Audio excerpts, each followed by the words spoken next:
Hey, everybody, it's me, John Ward, and I am back with another One Filmmaker, One Film. And my guest is, Will Collazo. What's up, John? Good to see you again, my brother. hey, good to see you. This is your second time on, so thank you very much.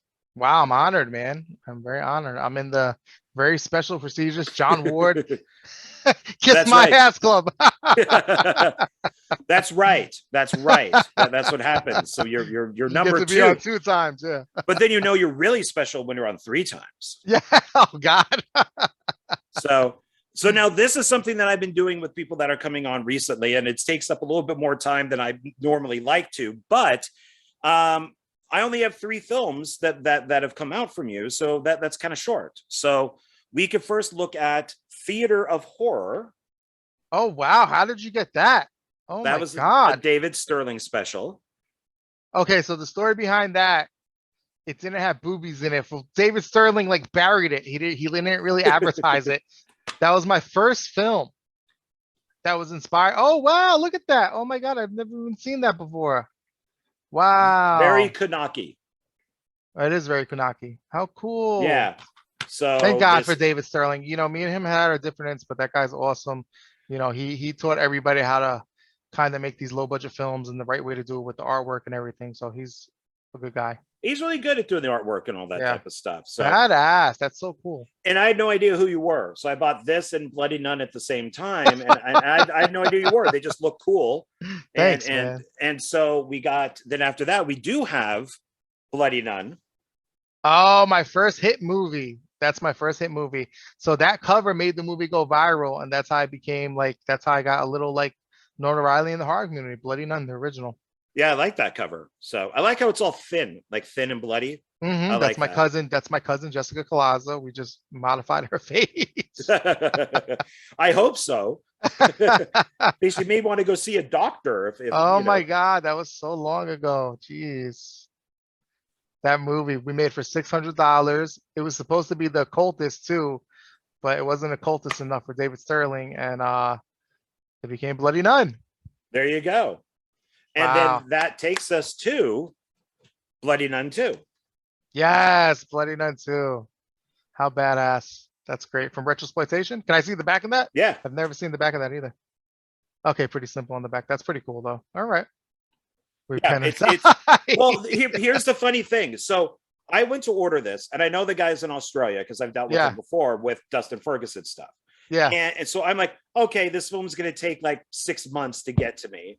Mhm. And next thing, and he mails it to me with the receipt.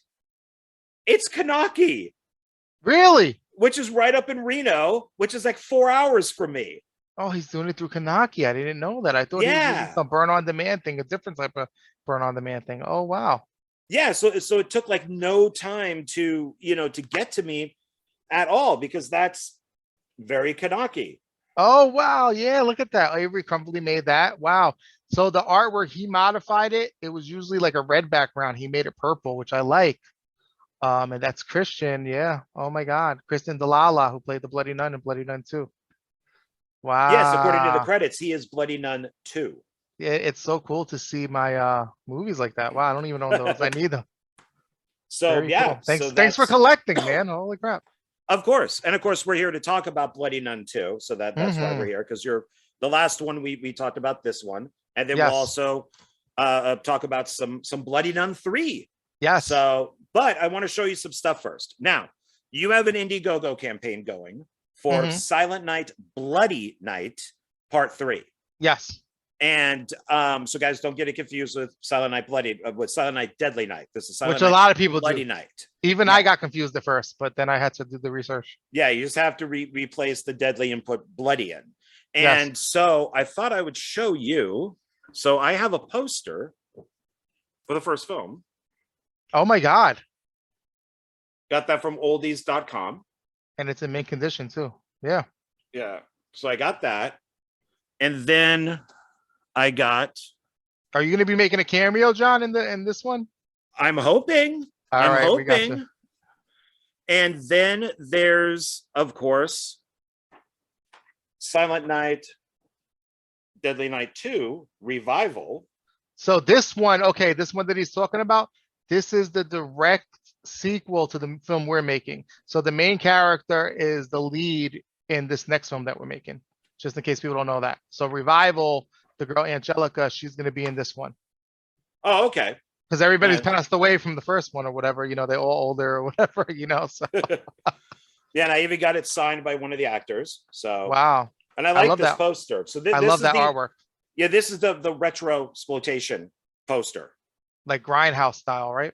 Yeah, but then Dustin, I think, made up his own poster, which then I made a poster out of it because I really liked it, and so it's this one. Oh, that's great. Wow, I like that one a lot too. Man, Yeah, that's a really because it's like Silent Night, Deadly Night, that poster, just like it kind of. So I like that. yeah, and I like that it's got like the little thing down here, almost like it's like a movie poster. Yeah. So it actually fits Mm. really well in a frame. And with the guy that's in Australia, Johnny. well, let me start actually with this. So then I own Silent Night, Bloody Night. Wow. So this is the Now, how'd you restored get that? version.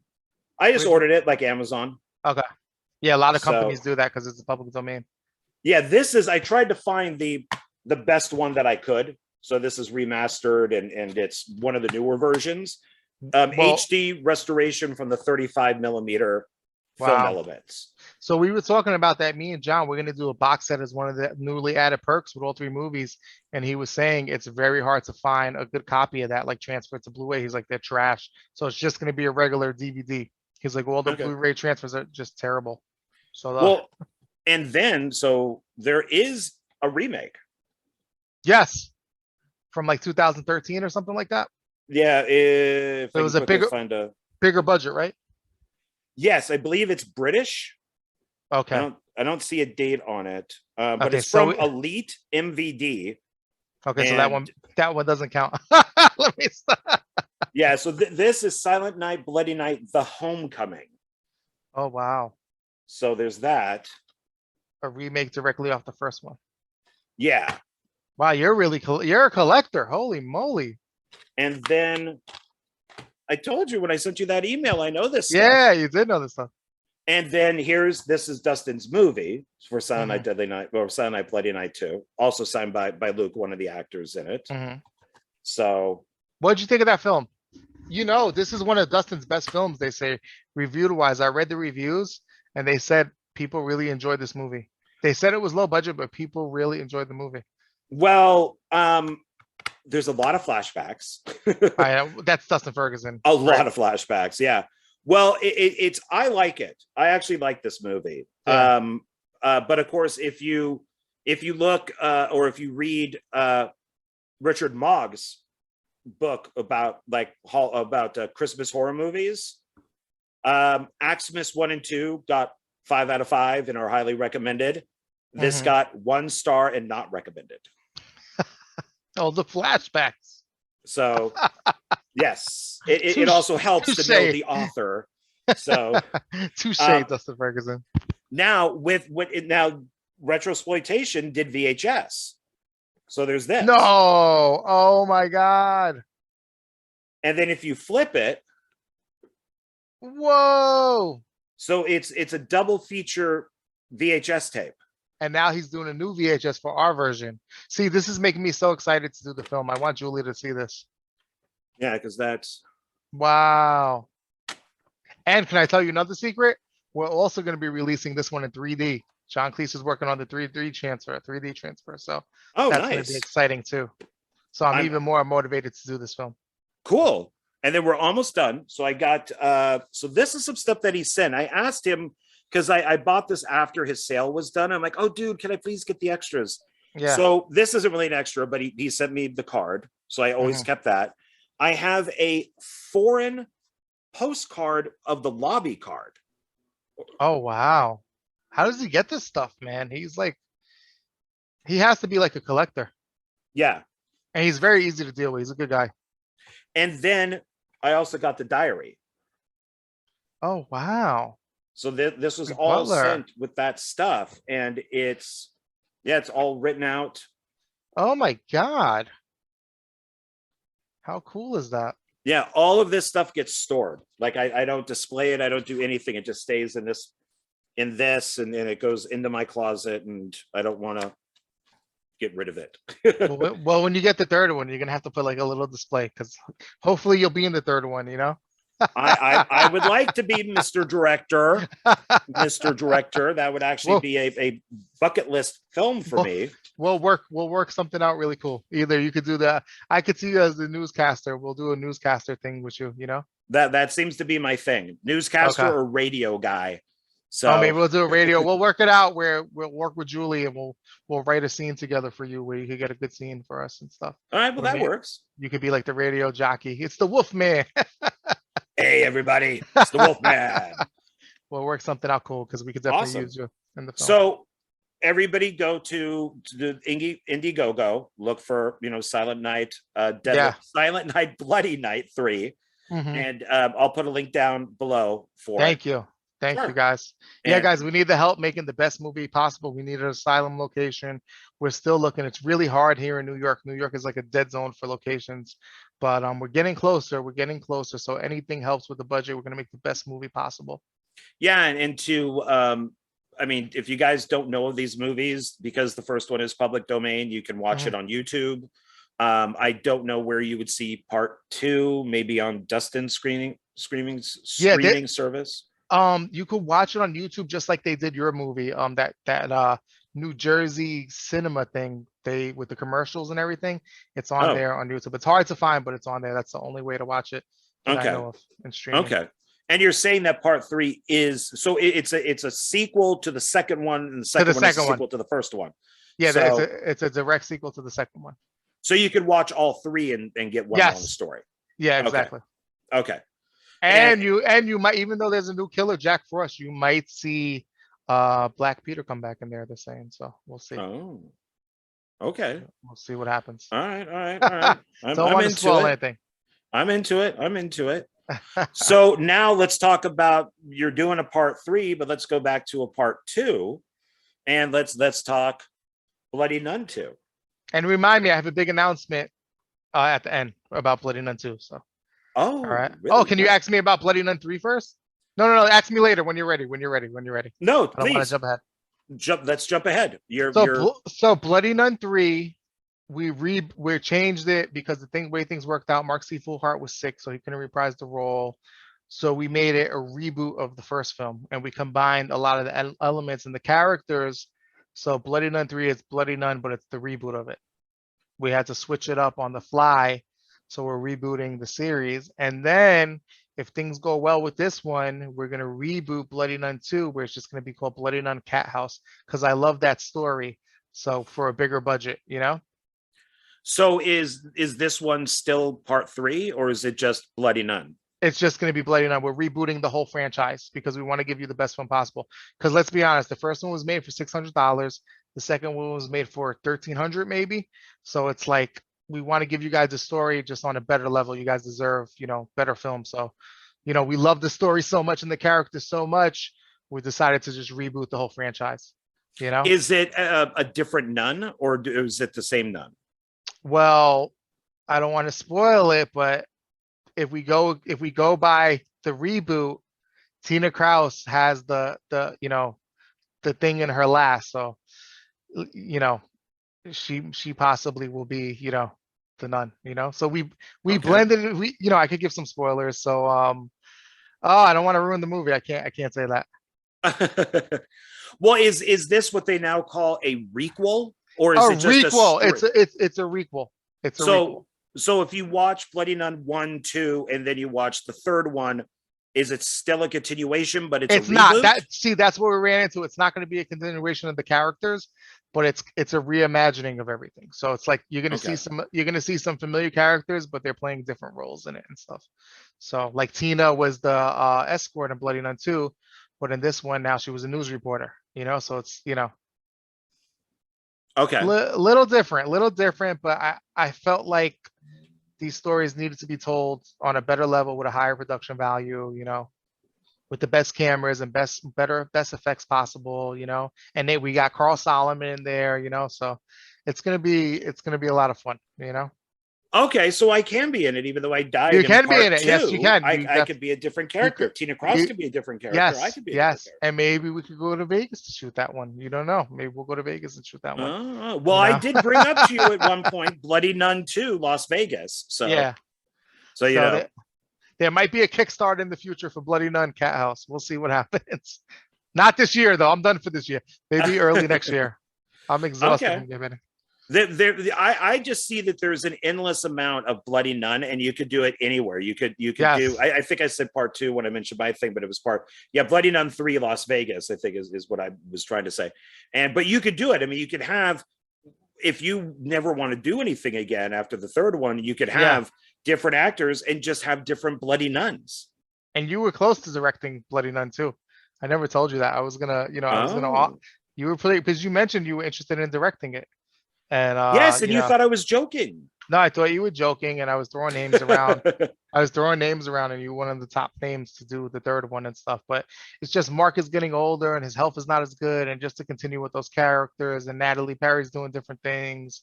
So I was like, you know what? It was a hard decision because I liked where it was going with like um the the demon hunters and kind of like the sci-fi angle, and not really sci-fi, but I can't like supernatural horror. I love that direction it was going into, but I was like, let me reboot it so more people could watch it.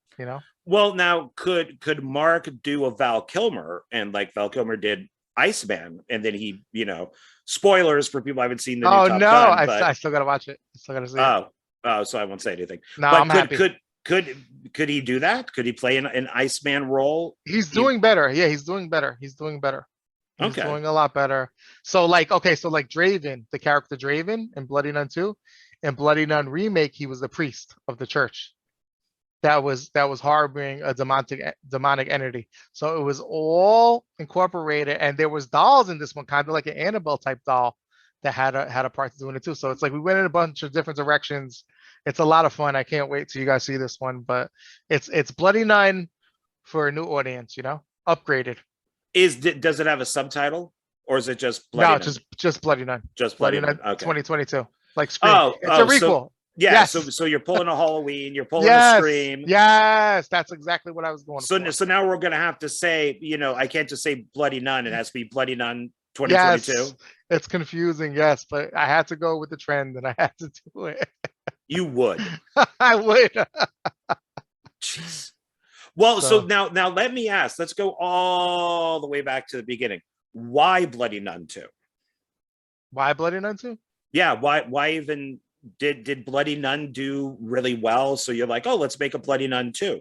Or did you? I was in the police academy and David Sterling called me and said, well, I need a Bloody Nun 2. That's how it happened. Okay. And he's like, it has to be in 4K. So I, like a dumbass, I went out and bought $1,000 4K camera. Great camera, by the way. I just sold it on eBay. I got 2 good films out of that camera. It was a great camera. It was like the Sony AX53 something. Great camera, man. But so I bought that and I came out of the police academy and I was like, okay, my first vacation, I'm gonna do Bloody Nun 2. And that's how it came about. And he wanted a lot of girls, a house full of girls, basically. So I was like, how the hell am I gonna get a house full of girls? And nudity and all this stuff. So I'm like, all right, let me think about it. Who's in New York that does that? Tina Kraus. I got Tina Kraus. Finally got in contact with her. I always message her because David wanted her in Theater of Horror, the movies. And I couldn't get in contact with her. And she finally answered. And so we got that. So she was gonna be the lead in it. And Jessica couldn't do it. My cousin. There's so much that happened. You're gonna have to ask the questions for me to divulge all the information. Because now it's coming back to me. Well, okay, so I would think, with the sequel, either you would bring, like the original Nun back, or just have a new one. And so it's and you're saying that Jessica could not come back. So how did you come up with a different, like, It was Bloody Nun? it was a last minute thing. This guy, when I worked in the post office, I became friendly with him. He had a great build. He was a really nice guy. And I was like, oh, you should be into acting. He used to be a male model and stuff. And it just rung in my head. There was nobody we could find. Like I say, it's very hard to film in New York. People are very weird. Actors are very weird sometimes. And I'm like, let me just throw it out there. Would you be willing to play the number one Bloody Nun? And he was into it. I guess he was into like the whole, like, drag modeling and things, so he didn't care, and he just embraced it, and he did amazing. He really, he really hit it out of the park, you know. But it was a nightmare casting the movie. One girl said that the script is porn. You gotta understand, this was my tribute to Trauma. Like, I wanted to go as outrageous as possible. We even had one gag where Tina's tit was supposed to get chopped off, and we had a prop realistic boob, like with a nipple and Oh, everything. You could see it. Jen Feldy did a behind the scenes video, and you could see all the crazy props that we had where we didn't have time. There was a jaw, somebody's jaw got knocked off. We didn't have time to do that either because people had to leave. So I was going all out with the gore in that. My head gets ripped off, which I'm proud of that scene. which I'm guessing that's why you're wearing like the wrestler mask, so it's just Well, easier, you know. So you don't have to. no, well, the whole thing people didn't understand because I figured California is next to Mexico, and if people don't know, like there's these guys called luchadors, Mexican wrestlers, they never take off their mask. They never. And my friend, he was a, you know, I used to be like an MMA fighter and train martial arts and stuff, who I would train jujitsu with. You know, he's like this crazy character. So I'm like, yo, you got to be in this movie. You'll be so funny. So I was like, you could be my handler, and I'm like this Mexican wrestler. But and we had all this backstory. We like Jamie Morgan was supposed to come, and I was like gonna put her wrestling moves and stuff to make it more clear that he was a Mexican wrestler. But no girls showed up. Only two girls showed up. So people don't get it. And then I played the Mexican music, like the Spanish music, to kind of hint at it, and it just didn't work. People just didn't. They're like, "Why is this guy wearing a clown mask?" You I know? I figured it was because of the head being torn off, that it was just, you know, otherwise you'd have to do the whole prosthetic, you know, you have Yeah, to, you know, yeah, you have to make the whole head to look like you. And if you yeah, put the mask on, then you don't have to. I mean, you could basically just use a styrofoam head yeah. and just pull it right off. So I figured that's why you're masked, No, or you it didn't want really to be wasn't. in your own movie. Yeah, it really wasn't. It was really easy to act in that thing though, because you could just do anything because they can't see your face stuff. That was the cool thing about it. Like it was so good to be really, you know, you didn't worry about, you know, looking in, you know, messing up or looking in the wrong direction, your eye line or something like that. It was just really made acting like so easy. Well, so let's, now we probably covered this in the first interview, but how did you meet David? Like, how did he get to release Bloody Nun and Theater of Blood? Well, through Sean C. Phillips' videos, and when I was like doing the Theater of Horror, which you could say Theater of Blood because that did Oh, inspire the I'm name. sorry, Theater of No, Horror. you could say I'm it. That thinking didn't that Vincent Price, that Theater did of Horror. inspire the name. You know, I saw David and I found his email and contacted him on Facebook, and I was like, look, I'm looking to release the films, this and that. I'm a director. I finished film school. I want to get back into it because I graduated film school in 2010 and did a bunch of shorts, and it was just so hard. And I wanted to meet girls and be in a relationship, and it was so competitive in New York City that I was like, you know what, screw this. And then in 2014, I got the bug again. I watched Bloodsucking Freaks and I was like, shit, I could do that. I'm gonna make something like that. I'm gonna get up off my ass and direct a feature. I always thought you had to have like so much money. And then I saw the way David Sterling was doing it in Sean's videos. I was like, shit, I could do that. You know, so I have to thank David Sterling, man, because without him, I wouldn't have been able to do it. You know, I was like, that's how they making movies in LA. Nobody knows how to do that in New York. I could do that in New York, you know? Right. So that's what happened. So David Sterling, he really is a special individual for showing people that, you know, because I would have never known. I would have thought you needed 50 grand, a crew, this guy, that guy. You don't. You do not. You just need yourself and good people around you. Well, and I got to say, kind of the same thing is I hadn't done anything since college, and which was Hmm. like 20 years ago at that point, Hmm. and and David and I were friends, but I was more a fan, Hmm. and so, but he called me and said, hey, we're shooting this, you know, like a clown motel type horror movie with a killer clown up at the clown motel, and you know, do you want to go work on it? I can't pay you, but from, and I said sure. So I drove up there and Hmm. um realized that, yeah, I mean, there were like three of us and the Yeah. actors. So there was, you know, this guy named Tom, who was the director DP, and then there was Philip, who was like the producer writer, and then there was me, who was crew and the killer clown, because the guy dropped Yeah. out, so they needed And somebody. then the light bulb goes off in your head and you're like, holy shit, Yeah, you know? I can actually do this with like maybe a crew of five and get like Yeah. five actors, and I'm good. and so that's so for both of us, I guess we owe Yeah, David some thanks. we owe David thanks, man, because I would have never known if it wasn't for him that you could do that. And I was like, oh my God, it's film school. That's what we did in film school. We would go to parks and shoot. We would shoot in the building and stuff. I was like, it's just like it's film school. It's just going with a small crew and doing it, And did So he have any? Oh, pardon me. God, sorry. it's okay. Oh, dude, you're boring me.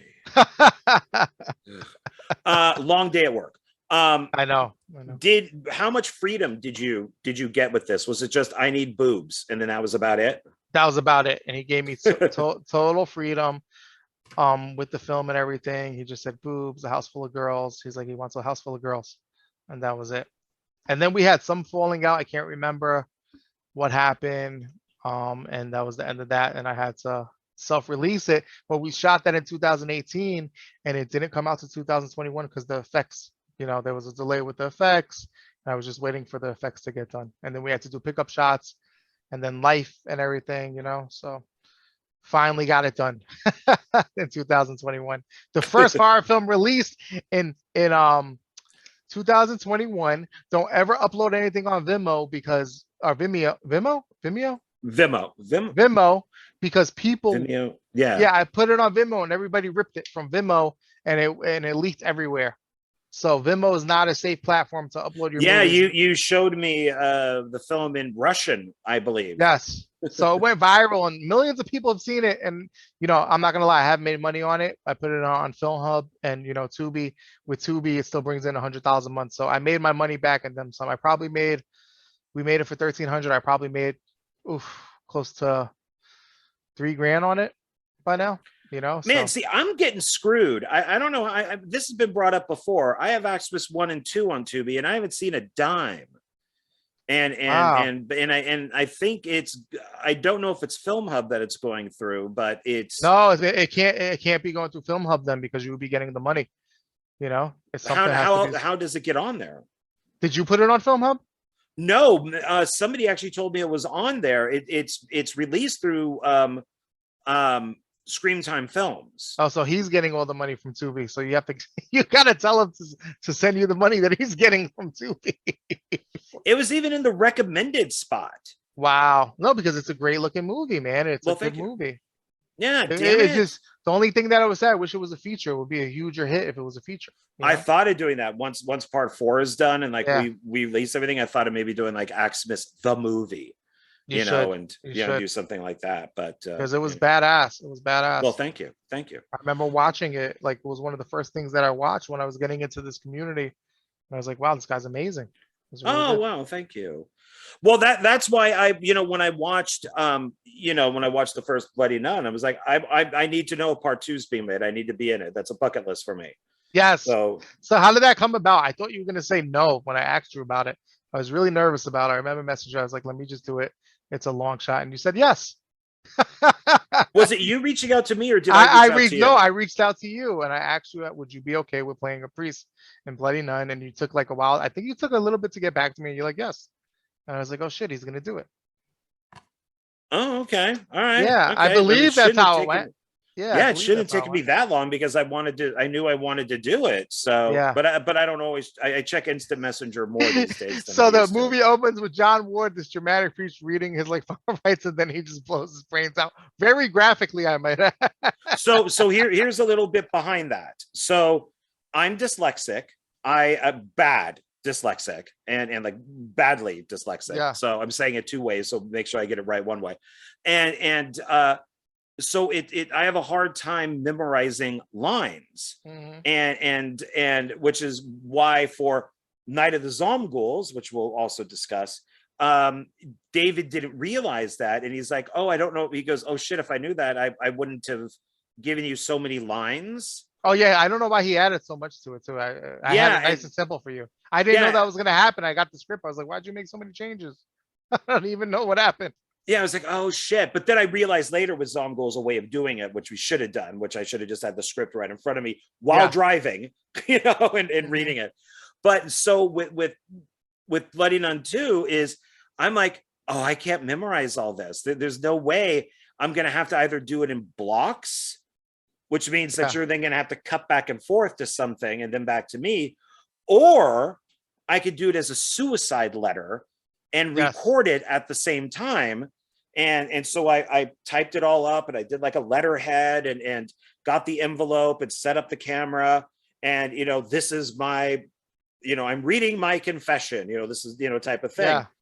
And what's funny is, do you remember those guys that were on, I think it was Facebook, that were watching the film and they were making fun of it, and you and I both messaged in? Yeah. The podcast. They did a podcast. Yeah. So with me, they went, he's reading the script. Yes, that's what they And I'm like, well, yeah, that's what I'm doing. I am reading the script, but I tried to figure out a way of making it not look like I'm reading the script. I thought you played it off. I thought you played it off. I think it works because people do that. They record, they read something to the camera, and then they go kill themselves. I mean, nobody expected that for you to freaking off yourself like that, Yeah, and it looks great. I mean, it looks It really, looks really good. great. And then the with the nun, the original, so it takes you back to the original Bloody Nun, where you see the clips of the original nun, which was really cool too. So I thought that was really cool to tie in the story, Yeah, I thought that worked out well. But before me, we have a whole Sean C. Phillips thing. So that's his intro, because for the first one he did the intro, it's with the interlude and stuff, and he finally dies. So is he back for part 3? No, he's not back for it. Because he died. He died. He's gone. Who did the visual effects for that? For David Rodriguez did your headshot. Okay, so he just shot himself in the mirror, and then he did like a screaming face. And he did. Dave did the demon in there, and then the throat slit he did. Yeah, that stuff was good. And I think I added the witch. There was like a witch or something like that, or a nun in there or something like that. But he put that little leprechaun thing, which was pretty cool too. I don't know what that was, the little cartoon. I was like, Dave, what is that? But I like it. I think I even questioned you on that when I watched it. I'm like, what is that thing in there? What is that in there? It was like a naked, it was a naked leprechaun or something. I don't know. And it was like, like flexing. I was like, I like it. So it's good. I mean, it's continuity to the first film that he's at the beginning of it. So. Yeah, that's why we did it. Yeah. And he won Best Actor. Yeah, he won Best Actor. He won Best Actor for playing himself. Sorry, Sean. So the crazy thing is that, so we submitted that movie to the Hollywood Film Festival, and they have a category Best Actor, and Sean is only in the movie for the 3 minutes, and he won Best Actor somehow. I don't get that. Not knocking Sean or anything, but no, that's why I said, sorry, Sean, but Best Actor in the whole film. Everybody festival. in the movie is playing a character, but Sean. He's playing himself, going into his DVD dojo. Doing his, hey, it's me, Sean C. Phillips, and it's even his name, and he wins Best Actor. I was pissed when I saw that. I'm like, I blew my head off, and you know how many takes that took for me to get just in one shot? I think it was like take 60 that I sent you. And thank God you reminded me that you recorded it with the boom mic, because I was so busy I kept forgetting. You're like, fix the zoom sound, and then you finally, I think you synced it up and you sent it to me, because I was so busy I would have forgot about it. So the sound came out even better, Yeah, because now I would have used Zoom for it, but when I recorded that, I used my camera, my Canon, and so it's a Zoom recorder, but it's separate sound, and I think I just sent you the camera footage with that sound, and it's like, oh, this doesn't sound good. Let me send him the Zoom sound. Yeah, which of course, it was 100 times better. It was 100 times better, so it added to the production value. Yeah, so filmmakers out there, do not stick with camera sound. That's my biggest regret with the movie. We had a really good camera in it, but for some reason it's seen on YouTube. I didn't know about high res and all that stuff because I used a really shitty editing program. So the film looks compressed because it's like the YouTube version everybody's seeing. But the sound, like in the park and stuff, that park was so busy and there was cars flying by. So I was like learning sound, like editing and stuff. So the sound's a little, warped in there because I didn't know how to take out that warp sound and leveling it and stuff. So that's the only thing I really regret. I wish I knew more at the time. Like I know now how to, clean up sound and stuff. So obviously we didn't have the money for a sound mix, but it is what it is. A sound mix, you have to have a Zomgools, we had a professional sound mix done and it improved the sound so much. It's not perfect because we use different mics. Like there's a part where Sean screams and it's a little messed up, but the sound for Zomgos is almost professional level from what we had, you know? So it's like you have to get a sound mix done, but it's hard when you're doing something so budget like Bloody Nun, you know? So. Well, yeah, I mean, if you're using different cameras, different Mhm. sound equipment, then yeah, it's going to be a little bit of an ordeal to, you know, to try to make everything look like it's from the same source. So then, me being the genius that I am, I put 2 wind blockers on it. I had a wind blocker on the mic, and then I had a kitty. I couldn't afford the expensive like $400 Rode mic that I have now. That gets crystal clear sound. I had like this stupid cheesy interview one from years ago that I shot Theater of Horror, and it had a wind block on it. And then I was like, okay, let me stuff a kitty on it to block the wind. So the kitty's like sticking out, and you can see the kitty in the lens at one point. I was so mad. I had to crop in like you did with Dustin in that movie, Meat Hook Maximum Force. So I had to crop in to hide it, and you can still see it. I was just maybe people would think it's an insect on the camera. Well, it's my Meat Hook 4 version is unfortunate. The cropped one is not the one that's on the Blu-ray. From Oh, what it's I not understand. on there. No, so when people are watching it, you know, pay attention. There's a early in the film when the car pulls out of the driveway and it leaves to go to Vegas, even though we're in Vegas and there's a Vegas license plate. They're supposed to be in California, but you could see on the side of a tree there's a C-stand. Oh wow. And yeah, and then later when they're going into the bar and there's the 3 characters that are in the car, there's a microphone that's like right in the middle of them. How did you do that thing where the girl got hit by the car? That's an amazing effect. It was shot twice. So my Romeo, my DP did that. Romeo Valentine. So he did that. And first he shot Donna, like you can't move the camera. So the camera has to stay stationary. And she's in the road. She does her whole speech, which she does a great job of. And then she's just like, yes, life is great. And then she just goes back like that. And then she stays that way for 10 seconds. And then without moving the camera, you then get the car that's going to hit her to drive by.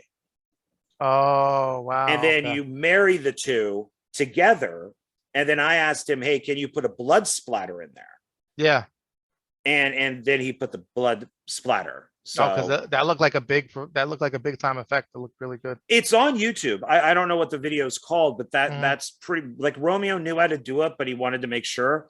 And he did find a video where the guy just went out and he just like stood in the street and talked for a second. He goes, okay, leave the camera, went and got his car, drove past where he was standing. And then he just threw Final Cut Pro or whatever he was using. Yeah. Just put the two together and it just matched. And Final Cut Pro has changed my life. I was a poor filmmaker and I finally had the money to buy a Mac.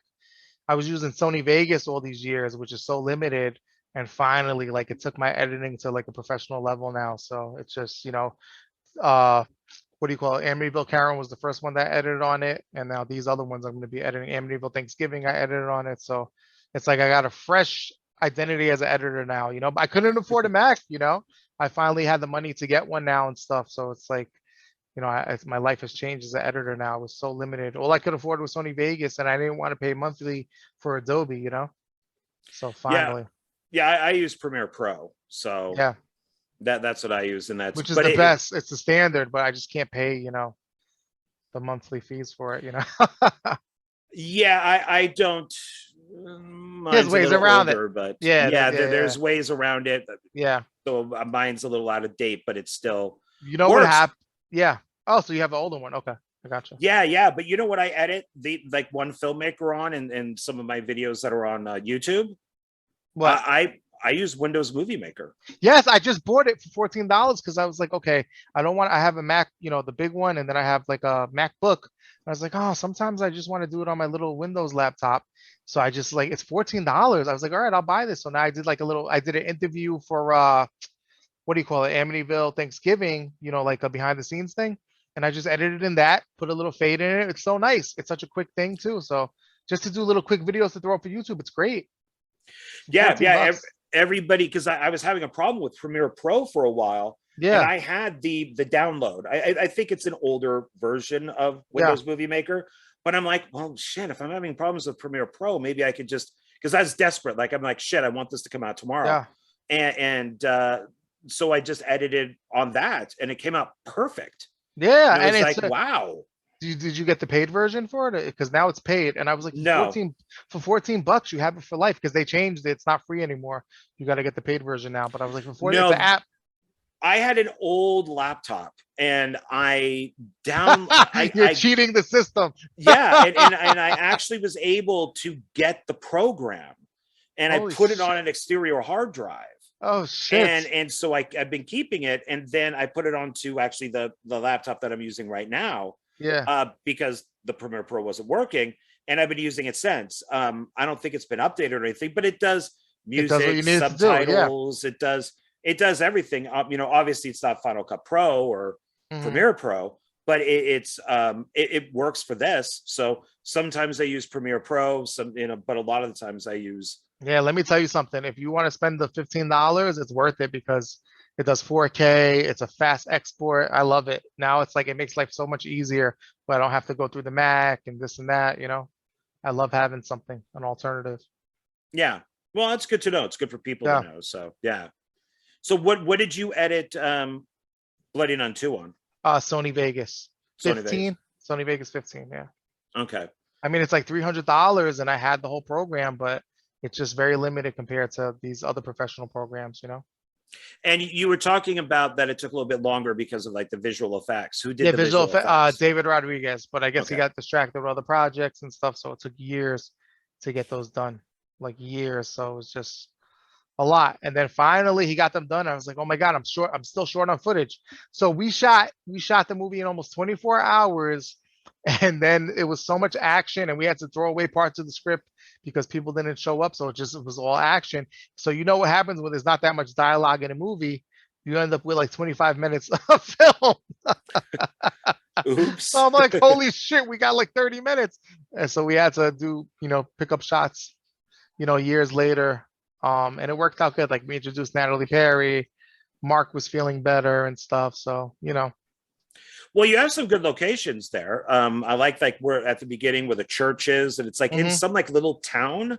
Is that Yeah, like it's a across the real street. place? That ended up being across the street from the house we live in now. The house me and Julie live in now. It's a park. It's like a Dutch park, where it's like a little church, a little house, a cottage, and everything. We walk the Oh, dog okay. there. Yeah.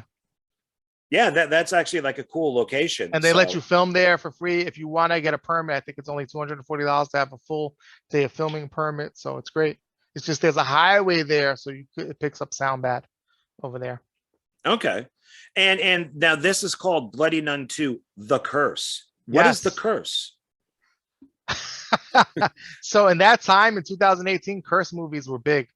They were coming out. So I'm going to use the curse as like the what do you call it? Not the subtitle. What is it? What do you call those? It's a subtitle. Yeah. Yeah, subtitle. Yeah, subtitle. So I was like, let me use the curse as a subtitle. And it worked out because the movie was a big hit. Like I said, I put it out a day later, it was viral everywhere. It got reviewed everywhere and stuff. And for some reason, one thing that I don't like, people say they like the original Bloody Nun better. I don't see how. This one had better production value. This one had better kills in it, different characters, but everybody I talk to likes the first one better for some reason. I don't know why. Was it the penis? Did I go too far with the penis? Yeah, there's a lot of fake penis in this movie. So a lot of fake penis. That turned a lot and distributors that turned off too. They didn't like that. Yeah, it's thrown around a lot. The fake penis makes 3 appearances. And then Kyle had a really small version of it. Oh, poor Kyle. I mean, it says a lot, poor guy. And who had to go buy the fake penis? Because I think it was like David Rodriguez sculpted it. It was hand sculpted. From his own? Maybe. He's very well endowed, I guess. But that podcast, when they saw that scene, they're like, I can't believe they're doing this. Is that real? People thought it was real. So they were like freaked out and stuff. But it was really funny. We have it behind the scenes of that scene somewhere. Everybody was giggling like school kids and laughing hysterically. So then we're like, basically the nun's going to give him a hand job with it. And then he started licking it. That was all improv from Christian. He just went crazy with it. Yeah, I mean, it's it is funny. It's a lot of Yeah, penis. It's a lot of it penis. is a lot of penis. And I have to say, you know, to go back to what you were saying about if people like the first one or second one better, I to an extent I do like the first one better. I Why don't know. is that? Everybody likes it better for some reason. I don't know exactly. I like what the nun looks like. Okay. I like the ghost hunters. I like the house. Hmm. Um, I don't know exactly. Was too gratuitous? Was it too, was that it? The sex scene? Was the sex scene too graphic? Was it like, I don't know. I'm trying to think too. No, because there's for part two, there's not really any nudity in it though. No, Tina didn't No. want to do nudity anymore. That was the movie she decided she's not doing nudity anymore. Found that out like 5 minutes before filming, Yes. probably. Yes. She came out of the bathroom. She's like, I'm done. I'm not doing nudity no more. And I was like, all right, let's just do this. You know, that and I do want to work with Tina Kraus, so I'm not criticizing her for She's it. amazing. She's Yeah, so from fun. what I understand, she's a very nice person. But Yeah, she's awesome. in my own experience and from this type of thing is, and I won't say what film this is or the actress's name, but I'll tell you when we get out Yeah. of this. But I wrote a treatment and a certain director wrote the script version of it, and in it I did put that one of our main characters is topless in a tent because they're having a sex scene, because that's what David Sterling wanted. Oops, Yeah. I Yes. told a little bit more than what I wanted. Yes. And so we know it's a Sterling movie. And you could probably figure it out just from that. But so the day that we're supposed to shoot that, she goes, I'm not doing it. And I'm like, why? And she goes, because I don't want to do that. I don't want to do it. And I said, okay, well, how about if you do it in a bra? No, not doing Well, it. that's still effective in a bra though. Like Tina, when she did it in the bra, was still effective. Wow. Yeah. And then I said, and then she's like, no. And I'm like, okay, well, how about just doing the sex scene, but you're clothed? Like we'll shoot it. Well, no. Then I said, well, how about you're in your bra, but we shoot it from the outside. So it's just like a silhouette. Yeah, that's great. And she's like, no. And I'm like, okay, then what if we shoot it with your clothes on? No, I'm not doing it at all. I'm not doing the scene at all. Yeah. And then to get her to do it, I got an extra $100. Yeah. And because I was the middleman.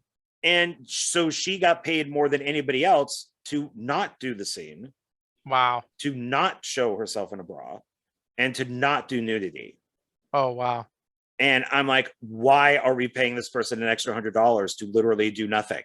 Like we have to scrap the scene and she's still getting paid. Did her career take off of this or no?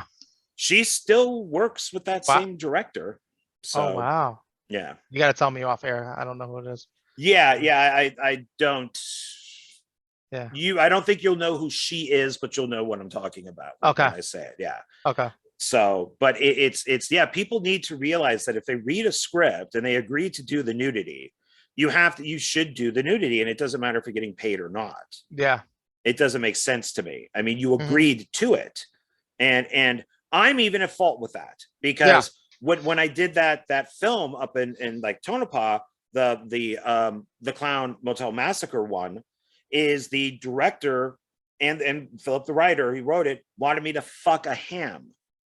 And oh my God. And I refused to do it because I said, which you had a rights to though, that's a little too much. What they didn't tell me. Yeah. I mean, well, I would do it. Now I wouldn't care because I'm up for that type of stuff. Yeah. But, I mean, shit, I've almost been naked in a movie. So, and I'm overweight and everything. So I don't really care these days. But back then it was like, I don't want to be like the guy from American Pie who's known as the pie fucker. Yeah. I don't want to be the ham fucker. And so I refused to do it. But of course they forgot to bring the ham. So the scene never happened. But what I found out later on is that there's like an urban legend with the hotel that somebody did look out a window and they did see a clown fucking a ham. What movie is this? Clown Motel Massacre? That sounds awesome. I don't think it's ever coming out. There's like 5 different edits. and we want it to come out. What the hell? How's there 5 edits? I don't think that it's never, because Who there's a did 5 director's different? edit, there's a producer's edit, there's all these different edits, Oh and my God. yeah, I don't think it's ever coming out. Why don't And they just give it to you to edit so you can finish the damn thing? I think they should have made the film. I mean, I think there's a trailer on YouTube for it, Mm-hmm. and Gotta check it out. yeah, because there's already there's Clown Motel, Clown Motel 2. Yeah, it's Clown Motel Massacre. Yes. Yeah, this is the one I'm in. Yeah, we had to From put David Massacre Sterling. on it. I think David's name still might be attached, but Philip and David had a falling out. So, and I think Philip spent like $9,000 on the movie. No, So it doesn't come up. Let me see trailer. Hang on. I mean, it's on Nice. IMDb. So Are you in the trailer too or no? yeah, Cloud 2018. I remember hearing about this with the big guy, the clown, that guy. That's you? yeah, That's not you. that's me. Oh wow, you lost a lot of weight, John. Oh, thank you. Yes, I believe I have. That happened because I was just supposed to PA, and the guy who played the clown couldn't do it. He couldn't get off work, and that guy was like thin, tall, and I guess in shape. So the clown costume fit him. So No, it looks awesome. What name actors were in this that we would know? This looks awesome. This is the movie. Can you see the trailer that I'm looking at? yeah, that's me. Yeah, Wow, that's you? yeah, That is not you, John. that's me. That My looks effects nothing like you. artist, Miranda Dudley, did all the makeup for that. That looks nothing like you, though. This is you. You're telling me that's you. That's me.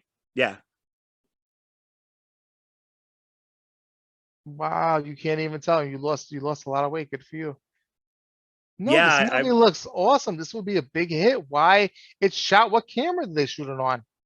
It's mostly amazing. 4K, but then the crane shots I think No, but they had a 1080. big, they definitely had a $9,000 budget.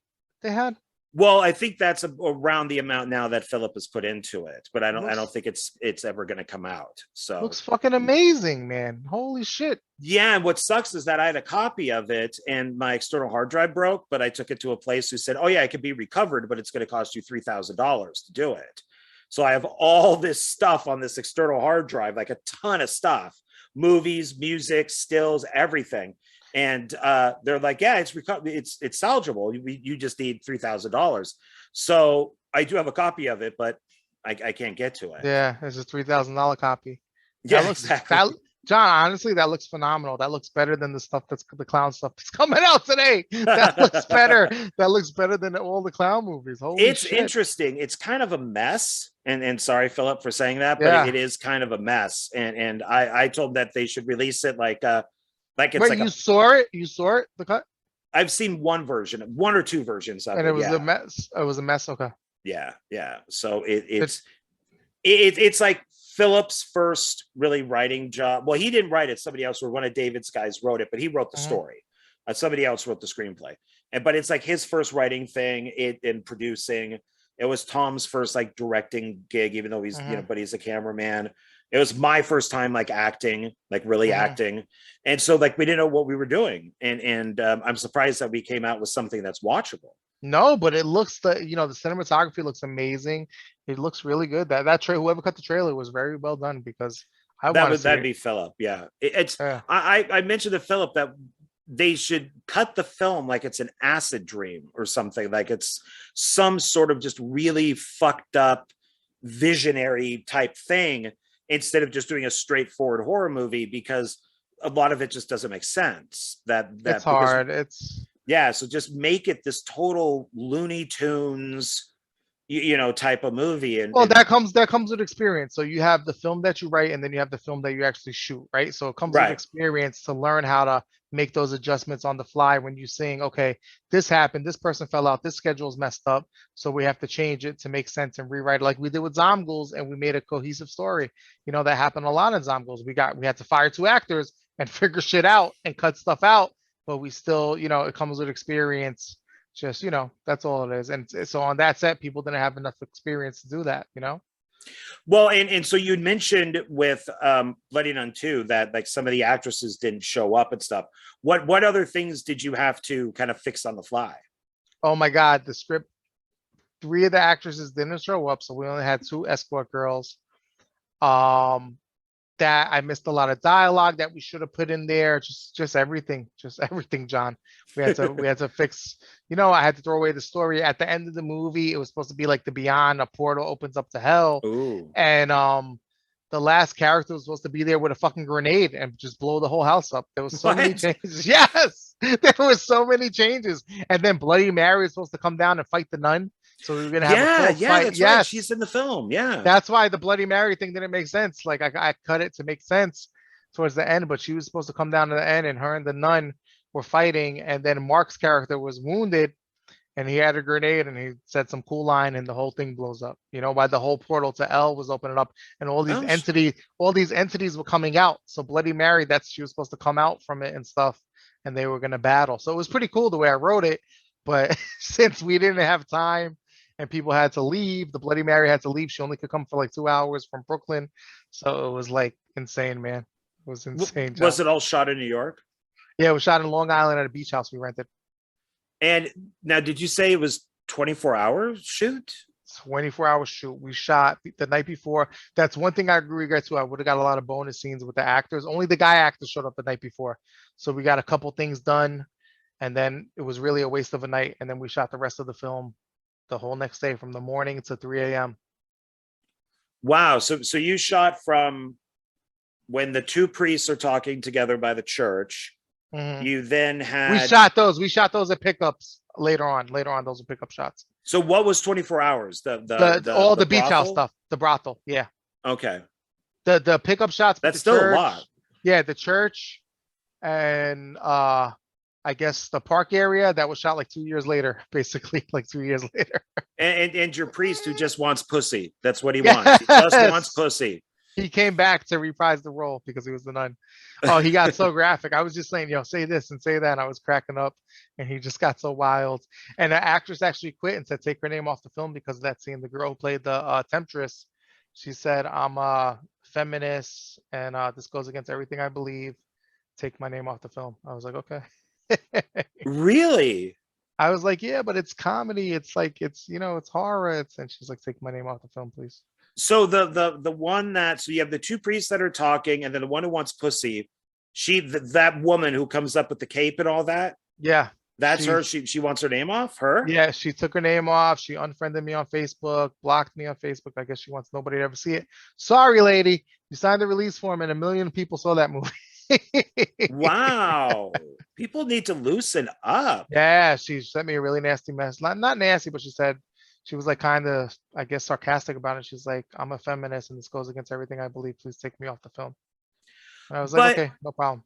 But did she not know that there was a whorehouse involved and all of this? No, I stuff? told her. I sent her the script. And I sent her scene and everything. So I don't know what happened. She just lost her shit, That is okay. And she did a great job. She was a very talented actress, Wow. But, yeah, it's very intense. Oh, that wasn't the weirdest part. One girl, she's also a local director from Long Island, well, wannabe director or whatever. She, we were going to give her a role. I saw she was making a movie that she did, around that time, doing it herself. So I was like, oh, why don't you come get experience, act in the movie? And I sent the script, and she's like, this is porn. You guys are going to throw me in a trunk and hide my body. I'm like, okay, what? And I'm like, okay, bye. And just like unfriended her on Facebook. Like, who says that? I'm like, what are you talking about? We're gonna lock you in the trunk of the car? That was literally her words. You guys are gonna lock me in the trunk. I was people are weird. I one of the actresses that was on the Clown Motel Massacre, I got along with her. And so when I was going to make Axmas, I sent her an email because I'm out here in Vegas. She's in LA. Yeah. And I said, hey, would you be interested in being in Axmas? And the email back to me was, I don't do nudity. What the hell? Oh, okay. I guess you won't be in this movie. There's no nudity in Axmas. But it's like I like that there was no nudity in Xmas though. I like that it was like a clean film. it is written in the script. It's Oh, supposed it to be, is? yeah, Lindsay, the dark skinned girl. Yeah, I always thought she was black, but I think she's actually Cuban. But yeah. she was supposed to be topless. Oh wow. Yeah, and so she convinced me. She comes actually back for part 4. Oh wow. Yeah, so she survives, and but her head Oh, is all bashed in from a rock, so she's like all fucked up on one oh side. shit.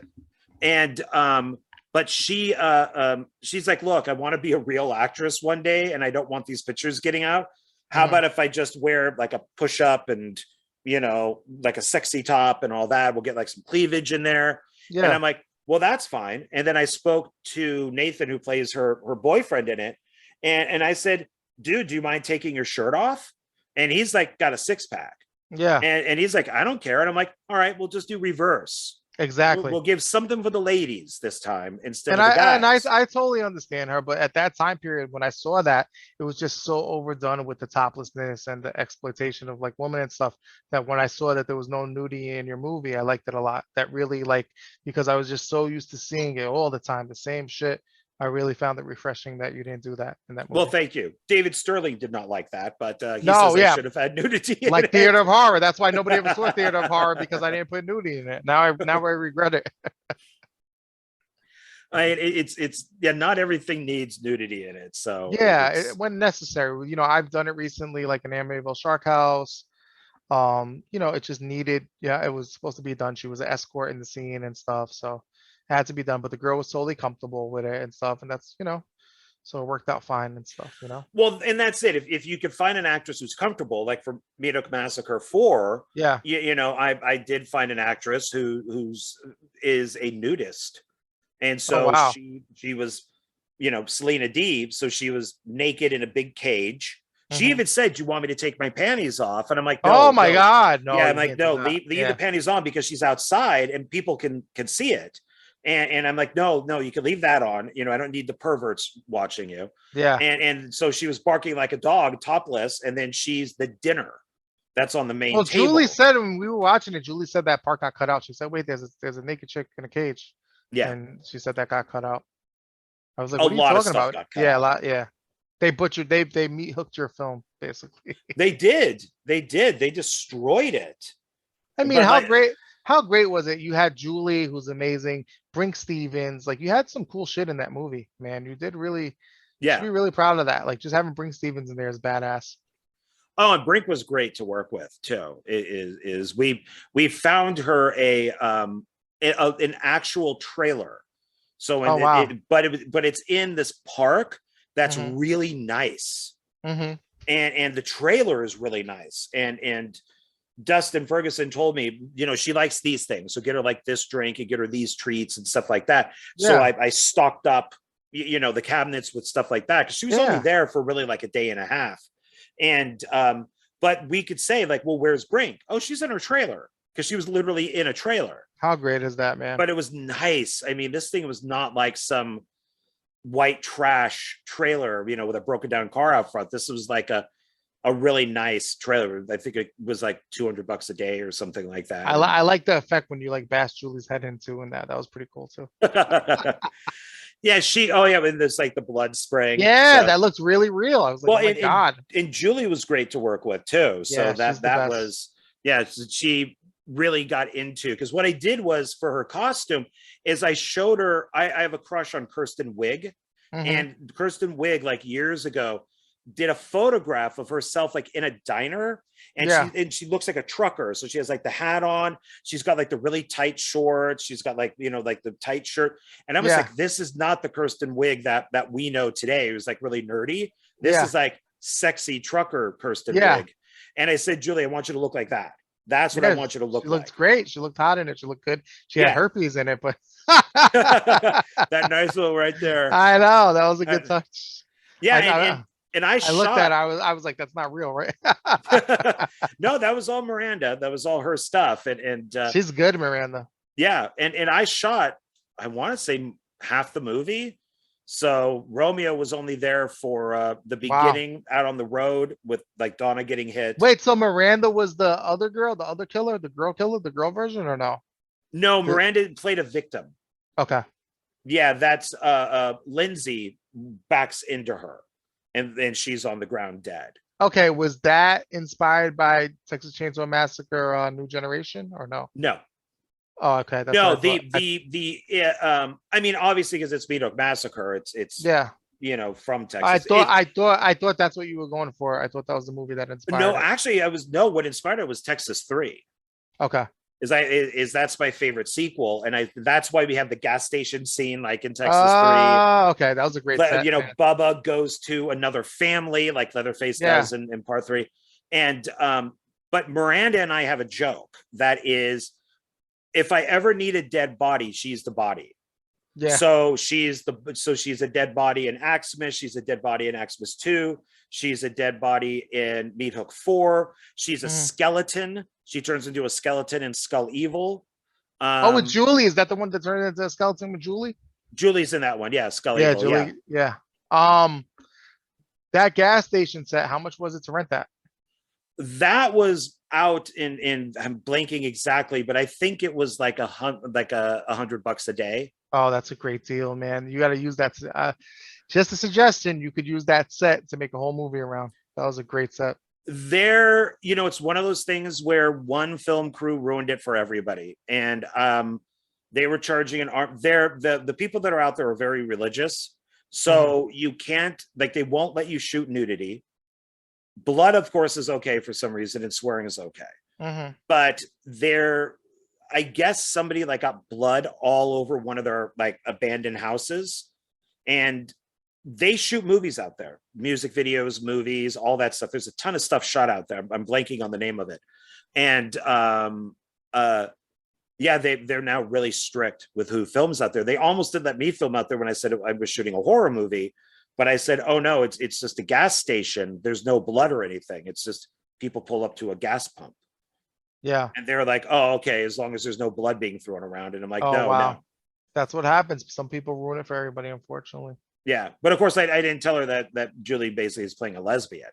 So, they probably, wouldn't have been okay with that with their, their Christian ways. So, yeah, I saw that. She was like checking out the other girl and stuff. Yeah. No, you did a great job. You should be proud of that movie. You got things across, and people see that in other countries and they think it's a big time, like, American movie, not knowing that you shot it for nothing, but they see that and they think it's like, oh, this is Texas Chainsaw Massacre, the sequel or something, Well, they don't know. They don't know. People don't know sometimes. They're like, oh. I asked the prices. I said, Dustin, how much did the first meetup cost? And I think he said something like 300. And then I said, well, how was the second one? And he's like 500. And so then I asked the director of the third one, and I'm like, well, how much was that? And he goes, I think he said like 6 or 7. And I'm like, well, Christ, my film costs like $5,000. I know. You could tell. It had the highest production value. Yeah, it's So I am proud of it. But well, it's very much like a Bloody Nun 2, where you went all out. You went fucking all out for the movie, and you put the production. You had that great warehouse. You had the best effects, and you had the name actor. I had Tina Kraus. You had what's in it? Brink. Yeah, Brink. Oh my God, Brink. Yeah, Brink Stevens. Yeah, so Brink it's like Stevens, it was similar in the way where yours was more bigger budget and everything. But it was similar where we both try to go all out, Were you intimidated at all with Tina Kraus? No, she's tiny. See, I was intimidated with Brink Stevens because it's Brink Stevens, and I've been watching her since like the 80s. So, even though, I could call her Brink, I was like, Brink, do you mind if we put the blood on your neck? Is that okay? Are you all right? Yes, I'm fine with that. Oh, okay. Yeah. Brink, can you get down, like lie down on the ground because you're dead? Yes, I'm fine with that. And I think there was just like, why is this guy just not going, Brink, get down on the ground? I guess I could tell the story. So to break the ice with Tina actually grabbed my junk by accident. So we were doing the scene with the penis. You can actually see it. It's in the movie. And the penis goes through the air and she gets scared. No, the head goes through the air and she gets scared and she falls and she trips and her hand goes right into my junk and stuff. So after that, yeah, exactly. I'm like, woo. It was like Return of the Living Dead when the hand goes on the guy's crotch. That's exactly what happened. I was like, woo. I think I sounded like Mickey Mouse too. But so after that, we were totally comfortable and cool. That's funny. She would have a laugh if she remembered that. But no, she's just like, she's just so cool and relaxed, and she doesn't have an ego, and she's like one of the nicest actresses I ever worked with. So you don't get that vibe. Of course, I was a little nervous. You hear about people being divas. Never heard that about her, but she's done a lot of stuff. She has quite the resume, but she was fantastic. Got her a couple beers, and she was good to go. Well, yeah, she's a beautiful woman, and she's got a Yeah, great body on her, and yeah. you know, it's She was really fit for that film too. She did look good in that movie and stuff. yeah. And so how do you go about with your casting? So let me name off a couple of people. So you got Tina Kraus, obviously. Mhm, You got Kyle Rappaport, who we've talked about. You know, how do you got Sean C. Phillips at the very beginning? mhm. How do you go about your casting? How did you cast for Well, I this? wanted to get like the best people in New York, man. Like Jen Feldy, she's like a, she's big on social media and she was getting into acting and stuff. So, she was a good name to get in there. Mark C. Fullhart was like the producer at the time. He was on a few shows too. Kyle Rappaport, we wanted to work together. He was messaging me. I wanted to give him an opportunity because at the time he wasn't getting cast and anything. Me and Sean knew each other because he worked on Bloody Nun 1. I got you in there out of connection, reached out to you. So, I just wanted to give him the best movie possible. I wanted to put effort into it.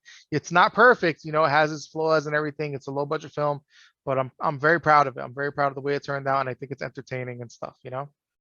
Well, and you know, it's we're gonna look at all of our films and say this should have Yeah. been I different. mean, the shots, I wish the shots would have been a little more cinematic. There's a couple shots that I don't like in there. I should have just kept everything shoulders up, nice tight shots, just to give it a little bit of more of a cinematic feel. I didn't realize how good that camera was. I could have used it a little bit better. You know, it was just stuff not knowing. I could have put it in movie mode, 24 frames per second, which I don't even think I did. I think I had in 60 frames per second. So it has a little bit more of a found footage look. I was in such a rush. I could have just made the overall movie look more cinematic. And why go with like a really tall, like buff guy to play the nun? Why not go with like the little nun again? Well, it was supposed to be Jessica, but she was going through a divorce. So she couldn't do the movie. I was gonna bring her and Tim back because he survived Bloody Nun, her ex-husband. And so I was in a panic and I was like, you know what? This could work. There was a movie that inspired it. I don't know what it was. My first film was about a transvestite killer, a drag queen killer, late night hours. Nobody's ever seen it. It was my thesis for film Oh, school. It's out there somewhere. And basically, uh, I just thought it could work. I thought it could work, and I thought it would be different. Rocky Horror Picture Show, and I thought it did. What did you think? Did you know it was a man the whole time? Were you surprised? well, because of the height and the hands and stuff, I'm like, oh yeah, that's a dude. That was the big surprise, like the big But reveal. I mean, I like that it's a. Well, I mean, is it supposed to be a different nun or is it the same nun? It's a different nun. It was the spirit. It was a different spirit. It's the same So spirit, the I demon like that. that's going into using different vessels. Like I think you explained that in the opening. Okay, yes, I do. So I like that. So I like that it was two different nuns that you just didn't like Yeah, repeat yourself. yeah, So yeah, so I like that. And you got like the big fangs and all that type of stuff. yeah. This So one was super nun. He was more demonic. He was more, aggressive. And then you had the Javen character who was also under the influence of a demonic power too. Which was right. revealed at the end. So now the so you have Mark, who's like the kind of like the Van Helsing Yes, type exactly. guy. He's the brother of the original villain of the first movie, the twin Okay. brother. And okay. Twins are good. That's a good way to bring an actor back. You had Mr. Shiva, and then you had Sandoval Shiva, who was the brother. I forget in the film, does he mention if he's a twin? Does he goes, oh yeah, that's my Yes, twin brother? yes. He says something about his twin brother in it. You got to mention that it's a twin. You have to. I Yeah, mean, he it's does. like traditional. So it's, and then you have now the priest who wants pussy. He doesn't. We don't see him go to the house. But No, we see the other priest who wants to but go save people. you see him get possessed though. Remember, he gets the amulet and his eyes turn white and he gets possessed. Do you remember Oh, that that's part? right. Yeah, because he's like Yes. screaming. Yeah, Yeah. So you see him get possessed and he ends up at the brothel. and then you got the one priest who takes all the stuff off and he kind of becomes like the Yeah. Well, he went there to save souls, but he ends up filling holes too. Oh, look at you. Because remember with Tina Kraus, he sleeps with Tina Kraus in Yeah. the movie. Yeah. So what does that say about him then? So he's Yeah, he's in sin too, but he at the end he found the right path, basically. He goes, that was some good, you know what? well, I mean, he got what he what he Man, wanted. So they put those girls to work. Kyle Rappaport got action. The priests, those poor girls went to yeah, work. there's like 5 people there and 2 girls. Well, So even the blowjob scene was pretty graphic. People didn't expect that. That's what I wanted with Tina and stuff, and the sound effect. And she did it so realistic. I was like, it holy looked shit. good. Yeah. I was like, that's how like I guess a good blowjob looks. well, She most of taught, the time when that happens, you got your eyes shut. yeah, I So, guess so. I've never seen it from that angle. I was like, okay, so she taught me something in that scene. I was like, okay, not to be lewd or not like that, but she did it so well. I was like, holy shit, it looks so realistic. I was like blown away. And then I added the sound effect, and I was like, oh my god, people are just gonna be so. I'm watching porn. Mom, it's What is this?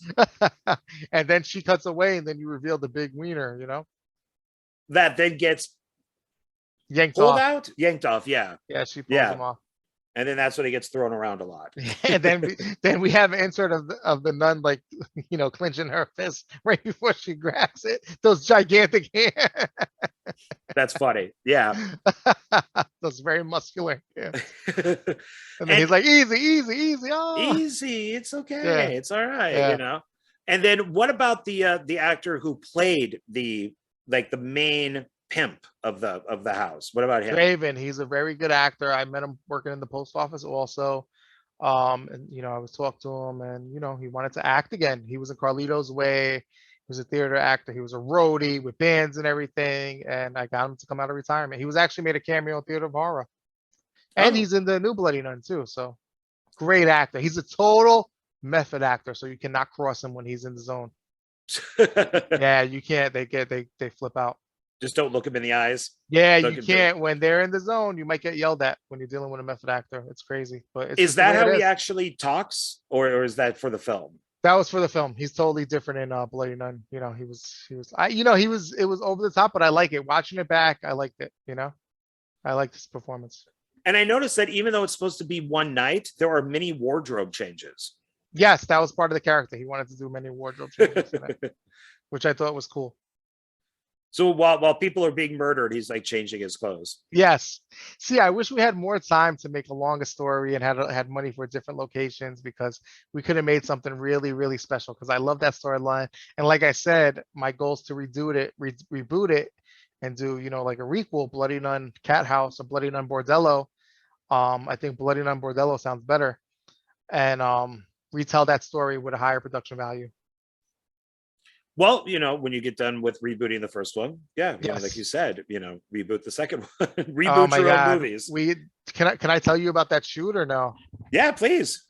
So we rented out a whole church for a whole week, John. We shot from 12 p.m. to like 5 a.m. every night. It was Oh, exhausting. wow. And I didn't have the right shoes, so by the end of it, I couldn't feel my feet. I was like crawling around.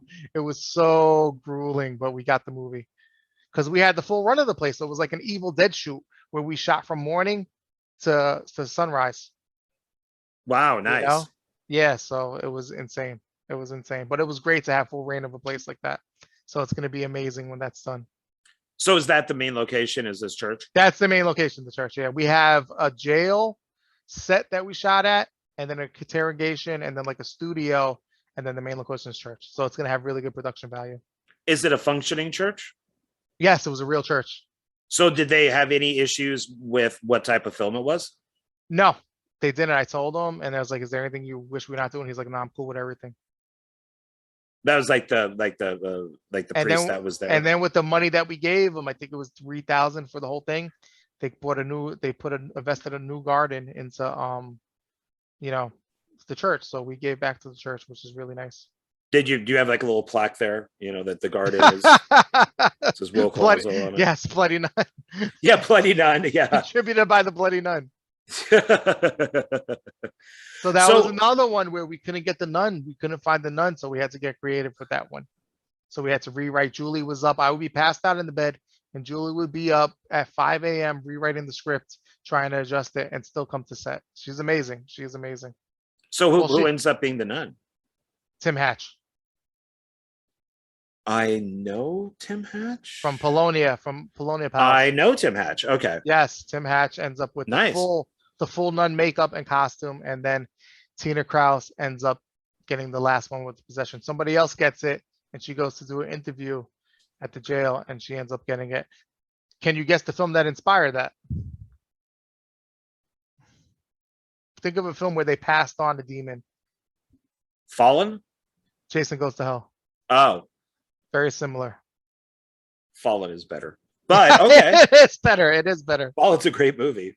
It Denzel is. Washington. It's a Yes, really good movie. yes. But Jason Goes to Hell is fun too. Time is on my side. Remember that? Yeah, That yeah. was such a weird choice to just keep singing that song. It's what they had the rights to. The Rolling Stones, they just Yeah. kept singing it. That was De Niro. Who was singing it? No, who the hell was singing that? John Goodman? No, it's whenever the demon would go into somebody Oh, else. so he would just use everybody else. Okay. Yeah, that's how John Good or Denzel Washington knew who was possessed, because they'd sing that song. Okay, now I'm sure. Yeah, so it's been years since I've seen it, so it's just all coming back to me. Yeah, it's a good film. I mean, That was a great film. But Jason Goes to Hell is fun. I enjoyed that. It was fun. I like it more and more as time. I just hated big-headed Jason, how he looked in that movie. Yeah, he was pretty big-headed, but he's okay. I mean, he's okay. Well, he is a mongoloid. That's true. I hate saying that. I know that word is banned, but Tim Hatch. So that brings me to good, because that's a kind of segue. So I noticed that Jeff Crookendale is an associate producer on part 2. yes, he helped share the movie and support the movie, so I gave him an AP credit. Oh, nice. He's like, you don't have to do that, but I appreciate it. He kept sharing it, and Yeah, he's good at promoting stuff. So he's somebody who I would like to interview. So yes, and I finally got to work with him on Can't Murder. It was really cool. Oh, that's right. Yes, I actually ordered that. Have you seen it yet or no? Yes, you Okay. sent me a screener, I think, Okay, like cool. a link. So yes, Okay. but it was a while back. I remember liking it, but I finally have a physical copy coming. I think Nice. from SRS. So It- I bought some stuff that was on sale. It was a lot of fun, man, to make that movie. Isn't there supposed to be like a part 2 coming up, or I'm rumor of waiting. part 2? I want to direct it. I'm ready to go. I have some really great ideas. Just gonna up the effects and production value, and make Tommy bigger and badder than ever. I would love to do it. No, Mark Polonia. No, I'll direct it. I couldn't direct that one because I was in a situation where I promised somebody I wasn't going to direct anymore. So that's why I gave it to Polonia. Which he did a fine job, but that's my franchise and my series that I need to direct. Man, you told somebody that you weren't going to direct anymore? Yeah, my old partner didn't want me to, wanted me to focus on kids and all that stuff. So I made that promise, and and then Julie appeared and everything changed. Yeah, I mean, if Long somebody story. told me to stop a dream, I mean, Yeah. that's no good. Yeah, it was tough. It was tough. So I said, all right, that's that. And that's how Shawnee got to direct Scream Bloody Murder also too. So that's two, Yeah, could have had a better director, but that's all right. You live and you learn, you live and you learn. Oh my God. What's happening with that? So these sleazy producers conned my partner into signing a contract in my name, and we tried to do the finishing funds, and they basically said I was going to get a $30,000 payout, but then they said they were going to recoup 20,000 of that, and then they kept asking me for more and more money until my company was bankrupt, and I had to sign over the movie to them. Oh, geez, sorry, man. They said because it's being released as a Tubi exclusive or Tubi premium or something like that. You know how Tubi has like the Tubi branded movies? Yeah, it's like original It's one of those. Tubi or Yes, something. Tubi original. Yeah. So he said I owed $125,000, and I was like, you know what? I can't do this no more. If it's deliverables, this is bullshit. So I gave him the rest of the finishing funds that we raised and relinquished the movie. I had no choice. And my Wow. other partner who, the director wanted nothing to do with it. He moved on and did like a bunch of movies. So it was all left on me and Julie. And it was so stressful and I was going broke. So I had to get rid of the movie. So you had me watch the first, I think it was like 45 minutes. Hmm. I did not get back to you Hmm. for a reason. You were not a fan. No, no, I Julie's was. performance was very good. I love Julie's performance. I think that's probably one of Sean's best acting roles. And it wasn't made with love. That's the problem. It was made with, I don't want to. I can name somebody right now, but I don't want to bring you any trouble. You know, they'll probably come after you, so I don't want to name that person. But a really bad guy, um, from Philadelphia, really piece of shit. Was a tyrant on that set and a con man and everything. So, but I won't say no names. I mean, I enjoyed some stuff on it. I mean, Yeah, I like Julie, regardless. I mean, she was great. She was great in it. and Yeah, yeah, and I like Mike Ferguson. Mike is always fun. yeah. It was fun seeing him as the kind of simpleton guy. Hmm. But it was maybe because I wasn't watching something that wasn't finished Yeah. that, so now that you had to give away everything, I don't feel bad about saying it. Oh God, man. I think Zom goals will be much better. So Yes. yeah. Please let me know what you think when you see that screener of Oh, I will. Zomgoals. I'm I very will. proud. I'm very proud of it. I hope you like it. I really hope you like it. I still have all the costumes. You do, yes. Thank God. Yeah, And you they're had all all the, in and you my had all the storage unit. release forms. Thank God, because somebody threw it in the bag like a maniac. Yeah, yeah. There's a story we could tell people that's on the last day when we were all cleaning up or trying to get out of the laser gun place because they were opening, and we were rushing, and yeah, I guess somebody took all the paperwork and all the releases and threw it in the bag Hmm. that had one of the Zomgul costumes, Hmm. and we couldn't find any of it. Thank And we God for Saint searched John. and searched and I searched. was so stressed out. Yeah. And then that's when Dave said, "Hey, can you send me pictures of the Zomghouls?" For, I guess, for, like a resume Yeah. type of thing. And I'm like, yeah, sure. So I went and I took each one out of its bag and kind of set it up. And as I pulled one out, like 50 pieces of paper fell out. And it was just like, what's this? And then Yeah. all of a sudden it's like, oh my God, these are the releases. Because you thought you were going to have to Yeah. email everybody or something and try I, to I, get them to sign it I again. was horrified. Oh my God. That's the first time on a movie set that I saw cocaine, like a lot of cocaine on a movie set in my life. I've Wait, never. what? And I was not offered any? There was cocaine all over that set. I was probably the oldest person on set. I could have used that for energy.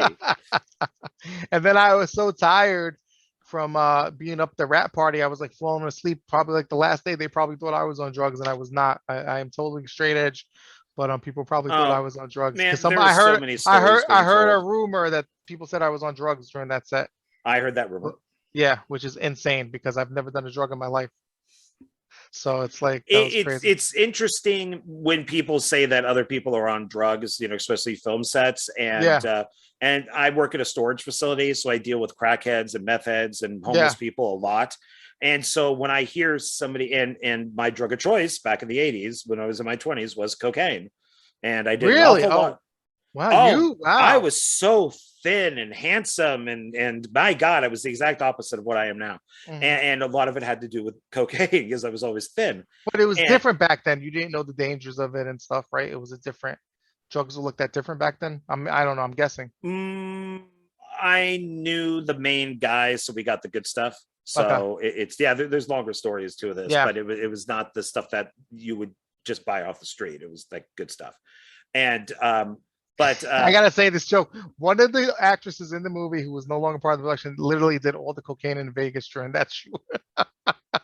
so unfair. I had to get that in there. Damn, that's so unfair. I think she just had it all. Oh my God, it was I mean, horrible. It was- it's like, I don't know. I mean, I'm not a connoisseur on people who are on drugs, but yeah, it's like or a professional or anything. yeah. But when I did hear, somebody did tell me like Will's doing drugs, I'm like, no, he's not.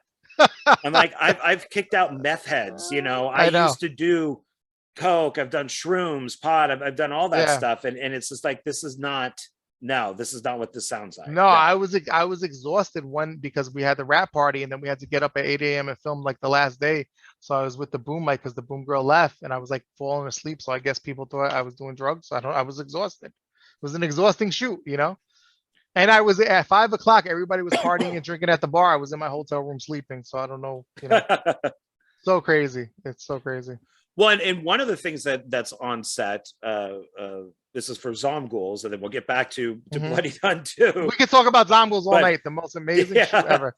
well, and I'll have you back on once that becomes Oh, available. and they So said I yeah, beat up. They said I beat up the producer Russell. Somebody said that I fist fought him and stuff. It was insane. It was insane. Meanwhile, I was blocking him from fighting the other guy, the idiot Steve, whatever that guy's name was.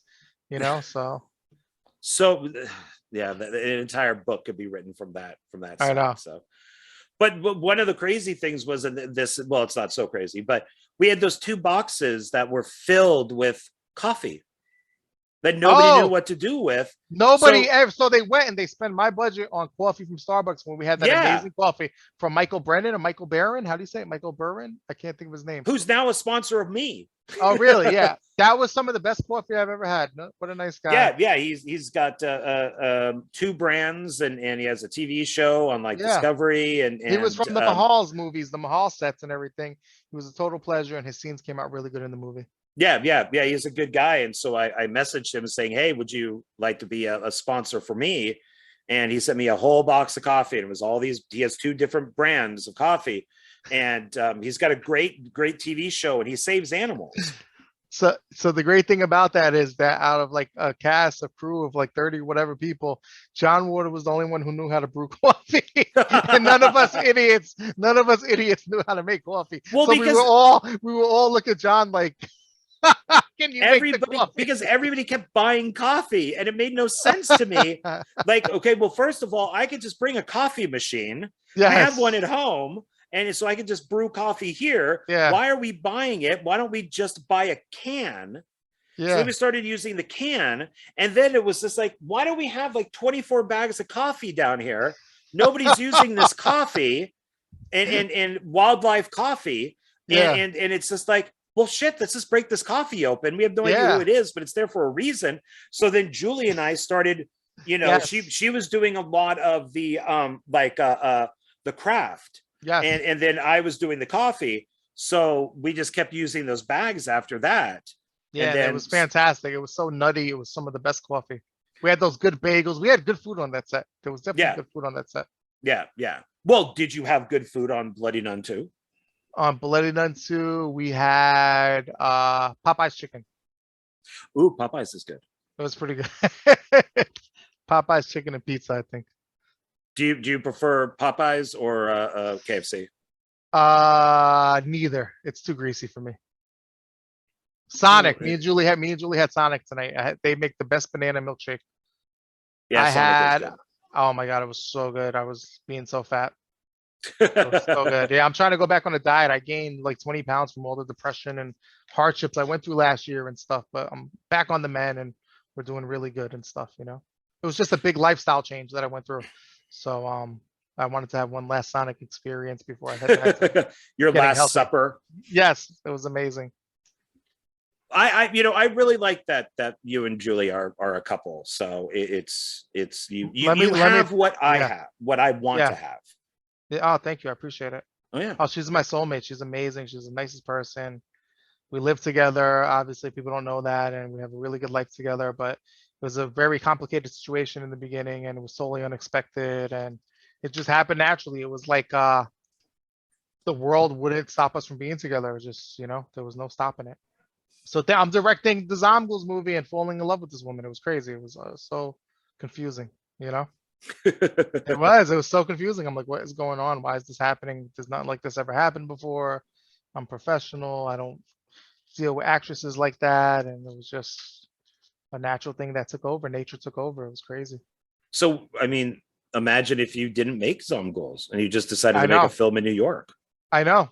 I know. Exactly. I wouldn't be making films anymore.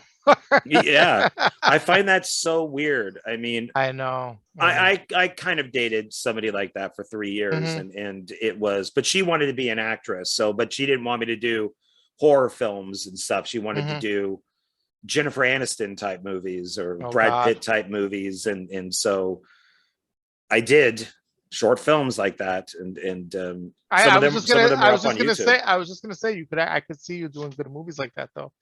Actually being really creative with those style of movies, like rom-coms and stuff, you know? I do have one called a Bum Rush, which I would Hmm. like to do about about a guy who never gives change to homeless people, and one day he does, and his whole world just completely goes out of whack. Hmm. And there's one of his friends is kind of like a Kramer Yeah. character who tells him that he has to find the homeless guy to get the exact change back to kind of put everything back into That place. that's fantastic, man. Yeah, so he goes through the whole city trying to find this It's the guy, butterfly and effect again. It's like the butterfly effect. it's him doing something that, like, if you, because it happened to me, is I don't think giving change to homeless people helps Yeah. at all. I'd rather give to like an organization or something. But I gave to a homeless person, and first he drooled on my hand, Oh my God. and yeah, that was awful. Ah, chaos theory. I'm just looking at the term. Oh, the That's what we, chaos theory is that's another what I good was one. trying to tell you before, the chaos theory. That's what I was Yeah, trying to, the yeah, term I I was like studying. chaos theory also. Yeah, Yeah. because everything starts with chaos. Yes. And so he drooled on my hand, and then I had I had a muffin, and this is in the script, and, Hmm. and and I hit my gas, and the muffin flew off and broke all over me in the chair. Yeah. And then when I hit my brake because of the muffin, my coffee flew out, and I'm like, fuck, if I didn't give that guy change, this would have never Yeah. happened. And I'm like, Yeah. I'm going to write a Wow. script about this, because I was I going to school at the time, and that was my ending. That was like my end of the year script. I stopped doing it because in New York City they're all over the place. And the one time I gave them like this leftover, we didn't touch it, like a pizza thing from something we were going to. And the guy just started cursing me out and saying, "Oh, fuck you, this is nasty," or whatever, this and that. And I Fuck was like, okay. you. Yeah, I was like, okay, I'm not giving food to homeless people no more. You know? I felt Yeah, terrible they about it, don't but really want the yeah, food. he like It's attacked. He went on the attack against me. And I was like, okay, that's the last time. I'm done. yeah, yeah, yeah. So, oh, one thing that I do want to mention, because is I do like the opening credits.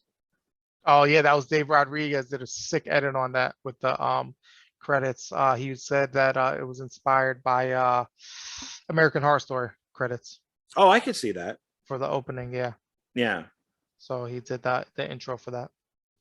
yeah, because that looked really good. Yeah, I So love it. It gets you hyped up with the song and stuff. I sent him the song and I was like, "Oh, Dave, what could we do with the song?" And he did a really good. He used to work for a production company where he did commercials, so he's and music videos. So he's amazing at that stuff. That's an art that I'm still learning, how to match like music videos and the beat to it. It's a whole different art of directing and stuff, which I'm trying to learn myself, which I never learned before. You got to match the film to the beat. right, Basically. yeah, yeah, that's true. So, yeah. And where was the at one point you shot like at a beach? Yes, that was Or, down the road from the beach house. okay, That was the morning of the last day of filming at the beach house. that scene cracks me up.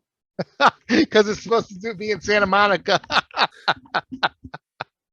It, it's just it's so out there. I mean, It is out there. because you have It Mark is. standing there, and then you have Kyle walk up, and he's just like, "Hey, man, how's it going? Yeah. I'm looking to get laid." And then you Yeah. have this guy from out of nowhere walk right up to them, going, "Yeah, where's the whorehouse around here?"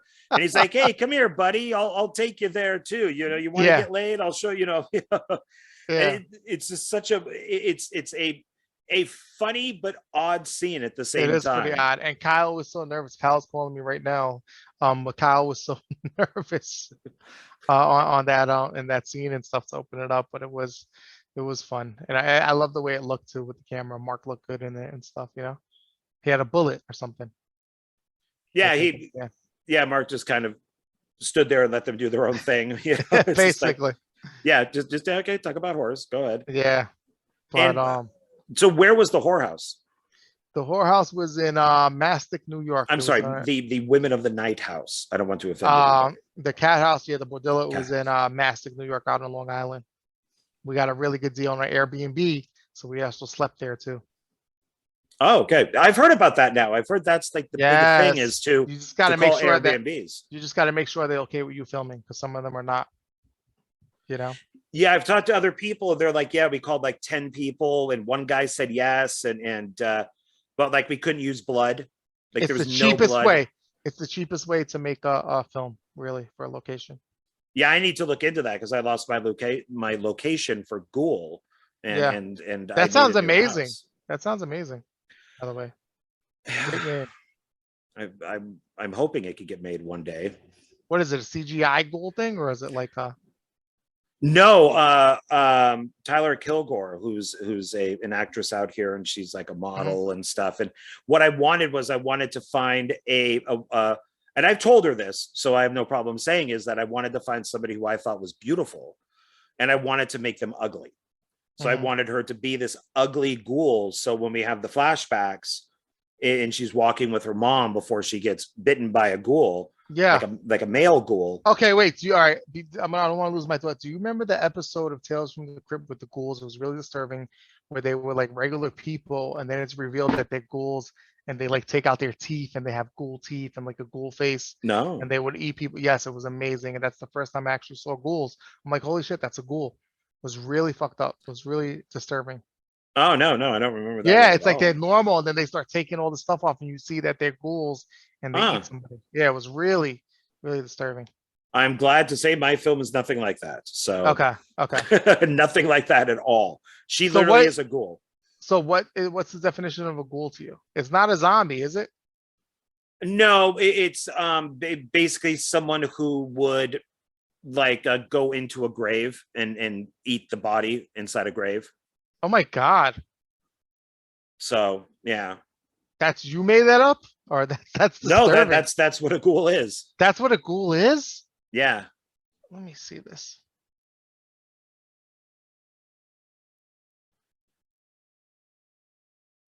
Yeah, then I already have a sequel planned, but Oh my God. A ghoul is an evil spirit or phantom, especially one supposed to rob graves and feed on dead bodies. So I Yeah. knew it was like an evil spirit or a phantom, but I didn't know about the dead bodies part. So it is a supernatural entity. Yeah, I added in some of my own stuff So into it looks kind in the mythology. It looks kind of you can't see because it's That's blurred. all. It's very blurry. Yeah, I put in my stuff where it's kind of like she gets bitten by a ghoul, and it's kind of like what a werewolf would be, and then she turns into a ghoul, and like the mom hides her up in the attic. Oh my God! If you look at like Ghoul the Wiki, it is undead. It's like some kind of undead creature. Oh my God. Okay, I'm just so interested in this. A ghoul appeared as an emancipated, roughly humanoid creature with almost hairless, matted, decaying hide stretched tight over its bones. It had sharp teeth and a carnivore and sunken eyes that burned as it was a hot coal. So it is kind of, it's amazing. The lore on ghouls. You got me so into it now. Yeah, and it hasn't been done a lot. No, it Ghouls hasn't been done a have lot. only been done a few times. So You got ghoulies. which aren't ghouls. Chode, isn't Chode a ghoul? Chode, I never saw Chode. Isn't he a ghoul too? Which one? Chode or Chode? Chud? Oh, Chud. Cannibalistic. I just said Chode. Chode.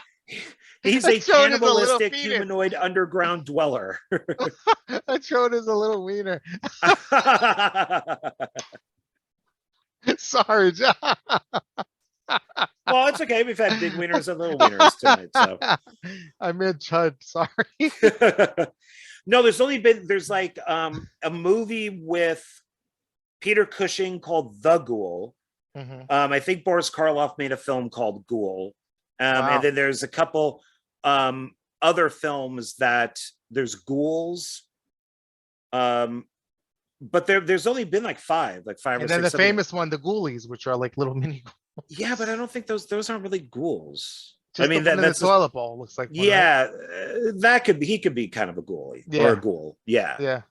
But mine is a straight out, yeah, she gets bitten and she kills people. It's funny as my effects artist Miranda, she goes, dude, you got a thing for lesbians because Julie's supposed to be like a lesbian in Meat Hook, and Yeah. then she's supposed to be a lesbian in Skull Evil, and then in Ghoul Mhm. is the ghoul falls in love with the woman who owns the house and Oh wow. protects her. So if other women or men come into her life, is that she ends up killing them Mhm. because she then becomes like obsessed with her. And apparently I didn't know this, but I have a thing for lesbians, I guess. That's But your next. yet I don't watch lesbian porn.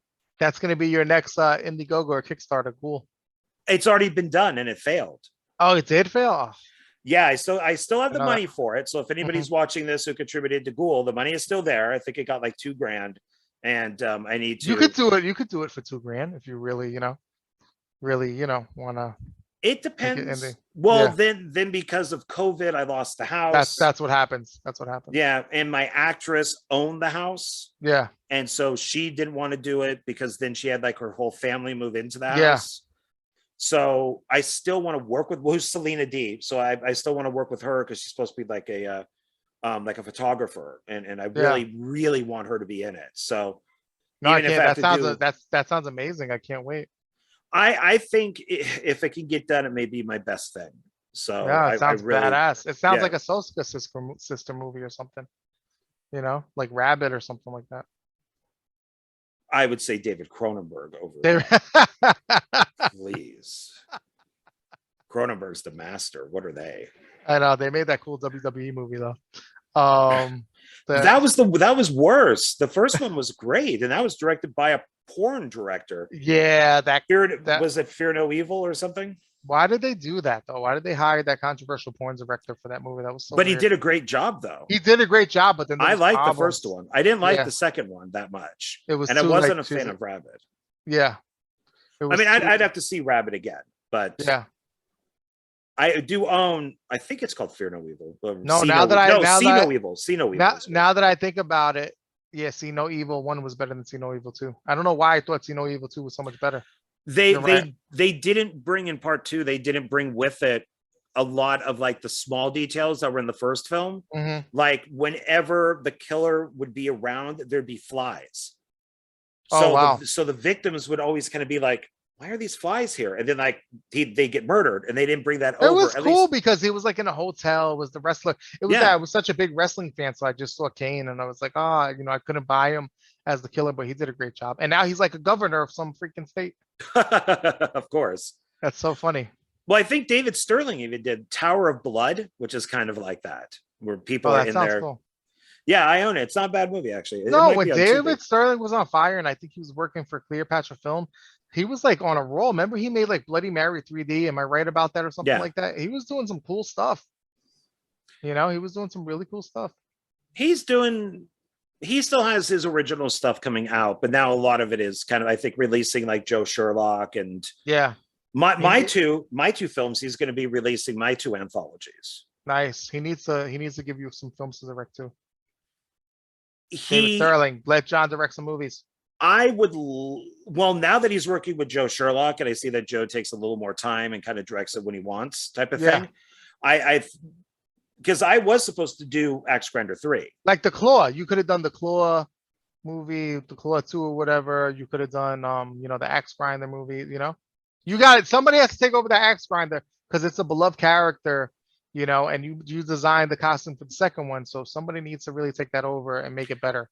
Well, they've Now they're already just done throwing made them out. 3 more. I know they're just throwing them together. I've heard and stuff. Yeah, So it's I like, still haven't watched them yet, but yeah, I don't want to knock anybody, but they work as they work. But I think you would take the time to make it, correctly.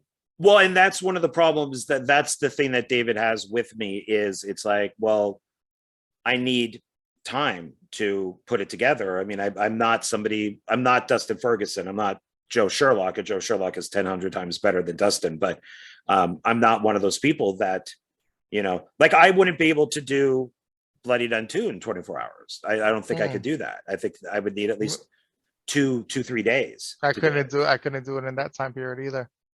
You know, I think I had like 2 days off work and I did it. Well, look what David could do with a budget. With the money he made from the original Bloody Nun, he made he made Camp Blood 8, which was like a bigger budget movie. Which one? What did you think of that? I thought it was pretty good. I didn't think it was bad. Is that Revelations? That's the one with the volleyball players? Did not like it. Really? Yeah, did not But like it. it was compared to the other ones, it was pretty good. It was bigger budget. You could tell it had more effort effects into it. It was rushed. And David even said that he thought I would like it, and I didn't. I wow. didn't. No. I actually One, bought the DVD for that. I was so pumped to see it. I didn't like that Chauncey Phillips was in it because he's already been in the films. He was, So yeah. So it's like, why is he in this if he's already dead? Like he died. Oh, So wow. like why is he in the so that to me didn't make any sense if this is supposed to be following a timeline. And then I'm not, I mean, no offense to the director of that, Dennis Devine, I think is his name. Nice. Yeah. I am just not a fan of his films. I don't know what it is. And like I said, it's no offense to him, but there's something that I don't like. Yeah, it's like a rush thing or something like that. Speaking of those type of films, so I saw Mark Polonia Sharkula, and I have to say, Mark Polonia got better as a filmmaker. It's really fucking good. It's super low budget, but it's really fucking good. I own it. Man. It's sitting right over there. I got it. It's really fucking amazing, man. I think since Camp Murder, I'm not taking credit. It's like he stepped up his game so far, and his films have gotten so much better. I don't know what the fuck happened, but Camp Murder, he did a really great job on, and this Sharkula movie is one of his best. And Splatter Farm 2, I enjoyed. He's on fire as a filmmaker right now. Well, I've always been, and I love it. He already agreed to do one filmmaker. I'm just waiting for. I want to do Amityville in space, so I'm waiting for Amityville to come out since I'm a huge Amityville biggest one. fan. That's his biggest one that got coverage international. Yeah, I want that. That's the film I want to interview him about. So, but I've been a fan of his now for 10 years. So I've never had an issue with this. Well, that's not true. I think that when it was the brothers, when it was both of them, before his brother died, unfortunately, there was a certain quality. And then when his brother left, I think it went down a little, or died, it went down a little bit. Yeah. And then it went back up again. It's going back up because he has his son now. I think his son is stepping up, Anthony. So it's going back up, and it's really fun, man. I was so impressed with Shark. Have you watched it or no? No. It's literally sitting right in front of me. Really watch it and tell me what you think. I think it's one of his best. It's really fun. I spent so much money on movie sales that and a lot of them, I think I got like 10 Mark Polonia films. So I also have like Noah's Shark. I have, Sharkula. I have a ton of his movies just sitting right over there. And I think they're all, for the most part, Wild Eye. The sound's really good in Sharkula. It's just really well done. I really liked it and stuff. It's a cool story. He used a different camera, so the camera quality is not as good. Or the transfer was messed up, so it doesn't look as good as Camp Murder or Splatter Farm for some reason. So the video quality is not as good, but the story and the acting and the characters are really cool. I was very impressed with it. Okay. All right. No, I definitely plan on checking it out. Yeah. So definitely let me know what you think. Well, my favorite one of his recently is Virus Shark. Oh, that one, for some, why people didn't see that, right? Because the fucking coronavirus came out when that was put out. They should see it. It's awesome. It's an underwater facility, and the shark is around, and then they go up to the top, and there's like zombies and mutants and shit. No, I got to check that out. That sounds badass. I loved it. I thought it was really good. I have it on order. So you know what was similar? There was like Amityville Island or something like that. Yeah, that he did, which was good. Like that was similar, like that with zombies and everything, which I liked. Bigfoot vs. Zombies is my favorite movie of his, though, I think. I own that one. I like that one, too. So. I like that one a lot because the setting of Body Farm was so cool. Yeah. I really enjoy that. I know it's getting late, too. We got to wrap it up. We've been going on for... we got like 10 minutes, and then we'll call it quits. Yeah. So let's get back to focus. We have to focus. I know. We're going on so many great Bloody Nun 2. What else do I have to ask you here? Let's see. Where was the whorehouse? You answered that. We have the two girls. The one guy does after he gets the blowjob, he's jerking off the fake dick. And it gets ripped off. Yep. No dick will harm and eats it. Jerks off dick and then pulls it off and eats it. And he eats the eyeball. For some reason, the nun is like a cannibal in this movie. Yeah, what's up with that? I don't know. I don't know why we went Cannibal Nun. That iconic scene of the nun eating the eyeball on the hook. Some kid in some foreign country will see that and get inspired to be a special effects artist. That was the point of that. Oh, I hope okay. so. I hope so. There you go. I did make a note. Girls with priest. You know, Hmm. did he actually have sex? I'm guessing. Yes, Yeah, he did he did. Okay. with Tina's Um, character. somebody has a shirt that says "I heart Mormon pussy." Yes. Uh, Does Draven. somebody the Draven has Draven that. does he actually heart Mormon Yes, pussy? he actually lives in Utah, so Oh, is that his own shirt? that's his own shirt. So there's probably some truth to that. I don't know his personal life like that, but there probably is some truth to that. He is. I I've heard he's quite the ladies' man. okay. Well, I've known a couple Mormon girls, and I they say that they are the best. Okay. So they say if you want good sex, you date a Mormon girl. Really? That is what they have said. Yes. Oh wow. Yeah.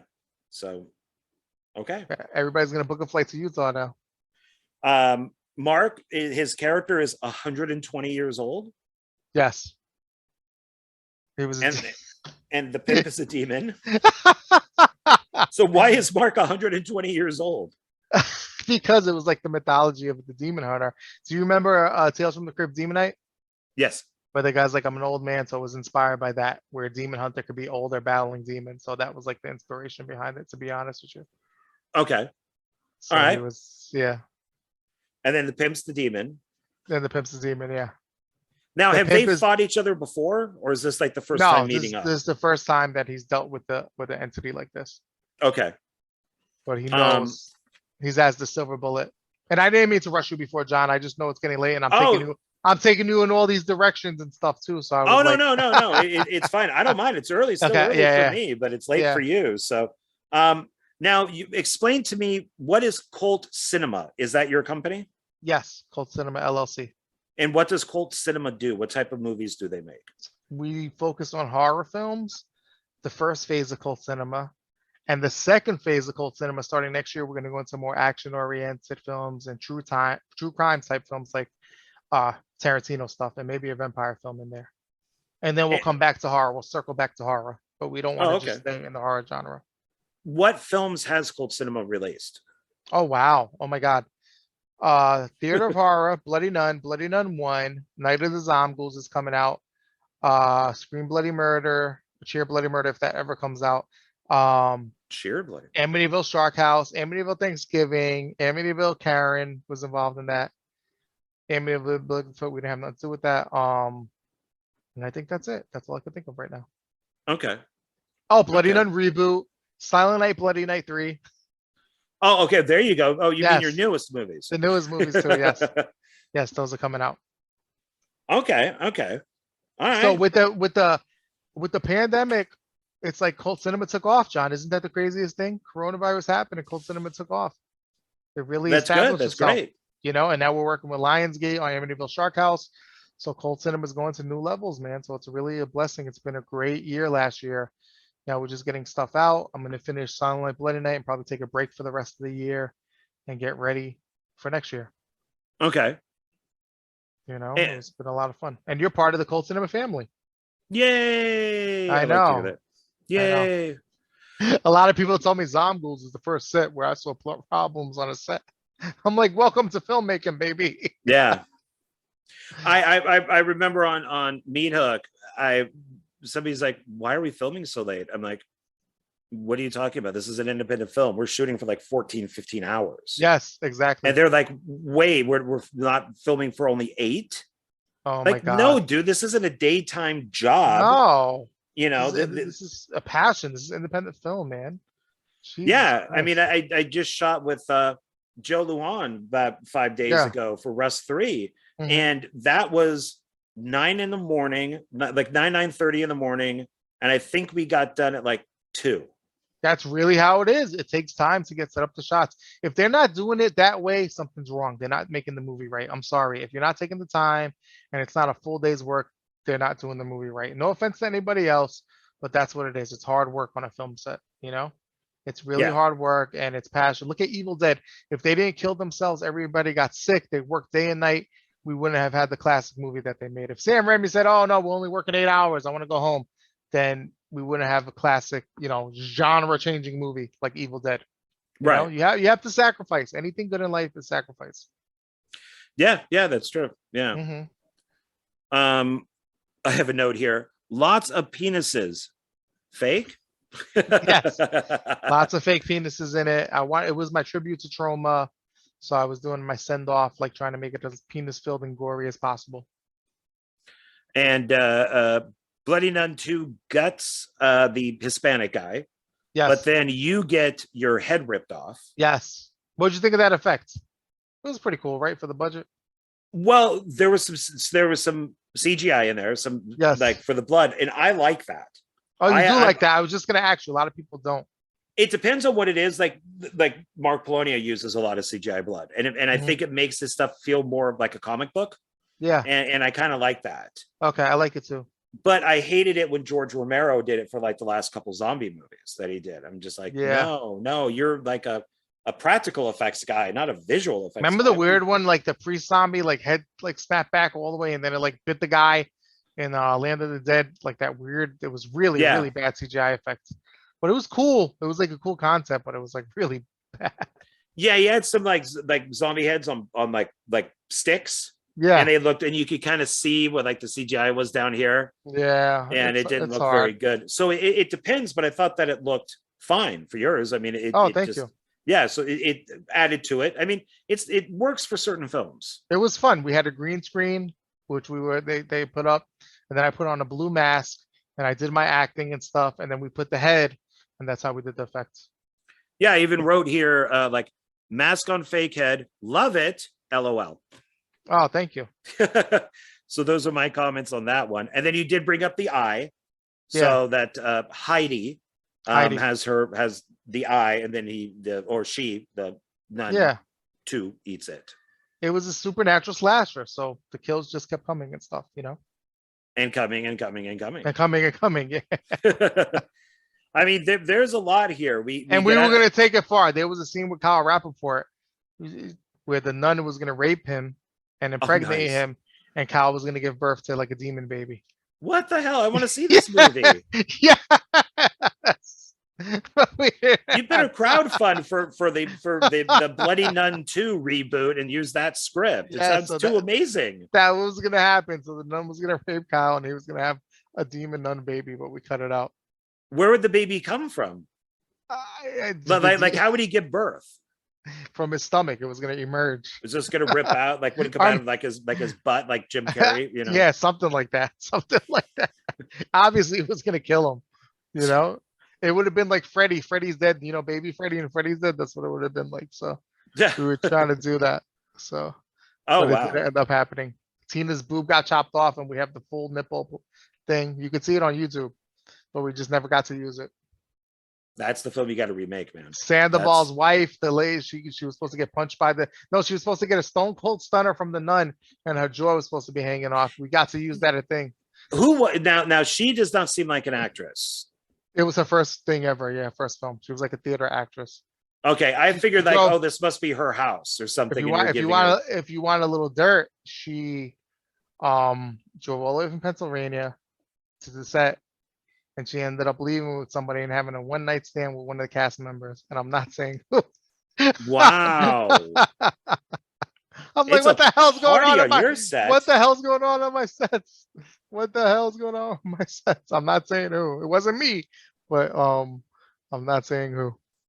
Okay, all right. It's a party on your set. A little Bloody Nun 2 gossip. Man, see, I wasn't that lucky when I worked on Zomghouls. I'm not drinking beer. I don't drink alcohol, but it was the first set where we had alcohol on it, and everybody was drinking beer. As Tina Kraus killed the whole 12-pack of beer, but everybody had a great time. It did loosen everybody up. One of the producers like, let's get beer to loosen people up, and it actually worked out on that one. Okay, all right, okay. Something that I usually, I'm all about professional work, but in that set, it worked. Okay, all right. And that's how somebody ended up having a one-night stand with the certain actress. But can you imagine that? The nun doing a stone cold stunner and the lady's jaw popping off. Like, how cool was that? We had some cool stuff in there. Yeah. Yeah. Man, I want to see that stuff with Bloody Mary too. I got a note on here. Oh yes, Bloody Mary and Mirror. Bloody Mary was supposed to battle. She was supposed to battle the nun at the end. Yeah. Pimp's wife comes home. Is this his wife? That's his wife, yeah, who came home, and then the pimp's eyes. He's demonic. And oh, and then at the end, there's a little bit of an Easter egg. Yes. What is the Easter egg? Do we want to say what the Easter egg is? Is it Is Camp it okay? Murder? Yeah, tell me, what is that? I can't remember. Oh, okay. It's the cameraman from the first film. He's being interviewed. Oh, Carl, yes. Carl's Yeah. back. Yes, that's at the end, yeah. Hunk is Yes. gonna return to kick some nun ass. Oh, well, I can't say it's part 3 then. In the reboot. Yeah. Oh, Carl, he reboot. did. Hunk did return, but in a different form. He's a sleazy film producer in the Okay. reboot.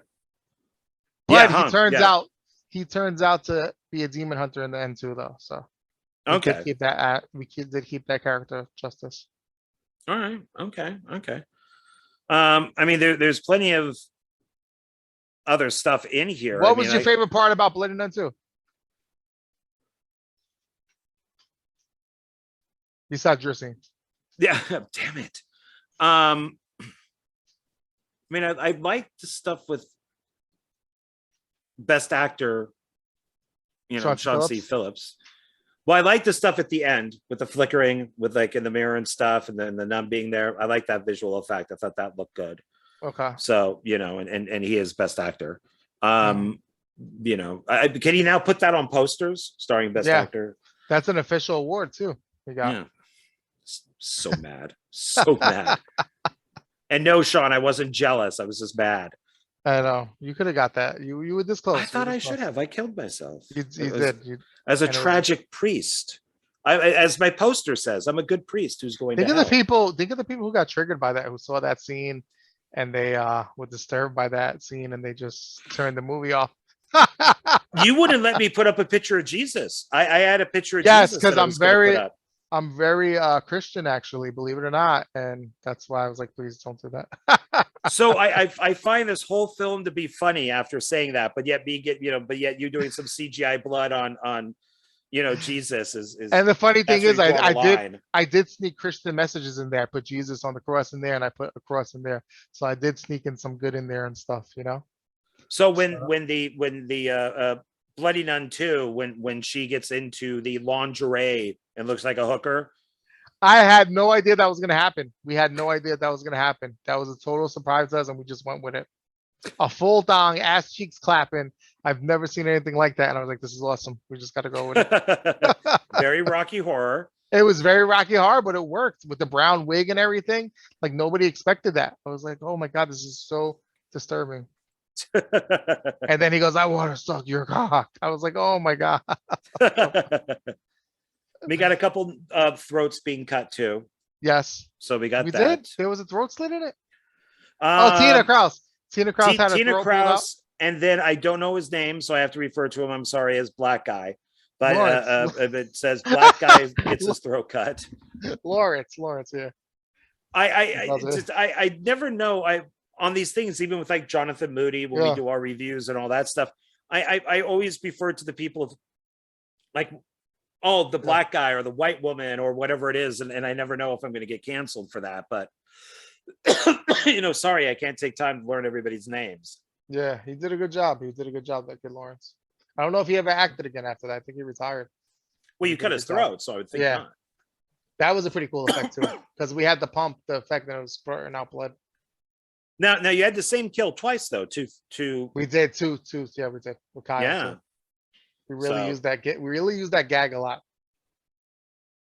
Yeah, if it works, why not? So Kyle wants to save the day, so he calls Bloody Mary. I don't know why we came up with that. He goes, "I'm gonna do something. I gotta help him." But he goes, "Bloody Mary, Bloody Mary." Yeah. How is that gonna help? I have no idea. What would help if we had the fight? If we got the whole That's thing? What it is. We had to throw it together and stuff. I want that fight. That's now. Even Kyle asked me, he's like, "Why would I call Bloody Mary?" Well, I'm like, "Just do it, Kyle." If you reboot Bloody Nun 2 with that script, I'll throw some money its way. Okay. I want With the that. fight. I want that script made. You The know, fight. The I fight want with that whole script made. I want Kyle to give birth to a demon and all that yes. shit. I want that script. It would have been amazing. Kyle giving birth to the demon. I could only imagine. You know, I had a blast making the film. It was great. It really helped my career a lot. And you know, the penises thing, I took it too far. No distributor wanted to touch it because of that. And I finally found one in Australia. But it was a blast. And you know, I'm still making money off the movie today. And we're able, because of that, to make Bloody Nun the reboot and reboot the whole series for everybody. So really, I'm excited about the future of Bloody Nun, you know? And thank you, Nice. David Sterling, for coming up with the name of the franchise. You know, that was all David Sterling. So Oh, okay. he was like, this is no occultist too. This is Bloody Nun with his accent. Nice. Life All is right. weird, man. It's a weird journey how things work out. That's true. All right. Well, let's wrap this up. So we've gone a little over 2 hours. I think that's awesome. It was And awesome. yeah. Thank you. And what do you want to promote? What do you want to talk about to kind of take us Guys, out? Silent Night, Bloody Night 3, we need your help to bring the production value up. We have a small, little measly budget, but we want to make a good movie. John Cleese is going to release this thing on VHS. He's going to put it out on 3D. We want to keep this series alive, man. So come on, guys, let's help us out. Check out the campaign, and let's just make a really cool, good movie that's part of a great horror franchise. You know, we got some good plan. It's going to take place in Asylum, so we want to make a really cool movie. Nice. Okay. And check out Zomghouls. It should be coming to VOD sometime next month. I'm really excited about that. It was my first bigger budget thing that I made with John Ward. He was in the battle with me, the foxhole with me. We made a really special, I think, a cult classic. Oh yeah. Yeah. Yeah, I think we overcame a lot in that film, and we made something really special. Yes, and I'm looking forward to watching it. So I will definitely let you know. So this is my first time shooting on the red camera, that movie too, which was a lot of fun too. oh, awesome. So and then of course there's the Bloody Nun reboot. So we got that. Yes. Oh my God, I can't wait. Yeah. You got so much stuff coming out. So I'm exhausted. And Shark House coming out through Lionsgate. Like 200 Amityville films are coming out. Yes, I did. You know, well, Amityville's right down the block, so I had to do it. You know. I still want mine. I got 2 scripts written. Yes, so. and Zomghouls, I still have to send everybody the perks for Zomghouls. As soon as that's taken care of and out, we'll start shipping out the perks. I owe you a perk for that, and we'll go through all the perks. Scream Bloody Murder is a mess that we have to figure out, but we're going to start going through all the perks and everything too. So thank everybody for all the support and the great things that we accomplished. Things didn't work out exactly how we wanted to because people decided to go in different directions and go rogue, but it happens sometimes. But we're still making badass films, guys. There you go. All right. And I think that's a good place to end it. So yes, sir. Thanks, John. I had a blast. Of course. Well, thank you. I really appreciate you being on. And you know, once Zomghouls or whatever, you know, whatever your next film becomes available, I'll be on for the 3rd time. Excellent. So this will be like Saturday Night Live, as we'll just keeping track of how many times an actor's on. Yeah. You know, like Alec Baldwin or Steve Martin or one of those guys, or Tom Hanks. So we'll have like some sort of challenge of how many people can be on at, no, it's the fun. most. I can't wait to see this episode. You know, I can't wait to see it comes out tomorrow. We're doing really this, oh my God, Tuesday night. So this will be it gets Wednesday. a bunch of views. Hopefully it's not as controversial, you know, and hopefully it does really well. You know? I think we'll do good. So yeah, I gotta edit it and not edit it, but I gotta put the front and back on and stuff tonight so I can get it up on YouTube. I can't wait, man. Send me the link. I cannot wait, brother. I appreciate you. I will. John. So your family. That's right. Thank you. And I was not on drugs. You people are sick bastards. I was never going to He was not on drugs. Jesus Christ, guys. So much crap. All right. Thanks, everybody. I appreciate it. And I will see you on the next one. Bye. God bless and good night, guys. Don't let the Bloody Nun get you. That's right.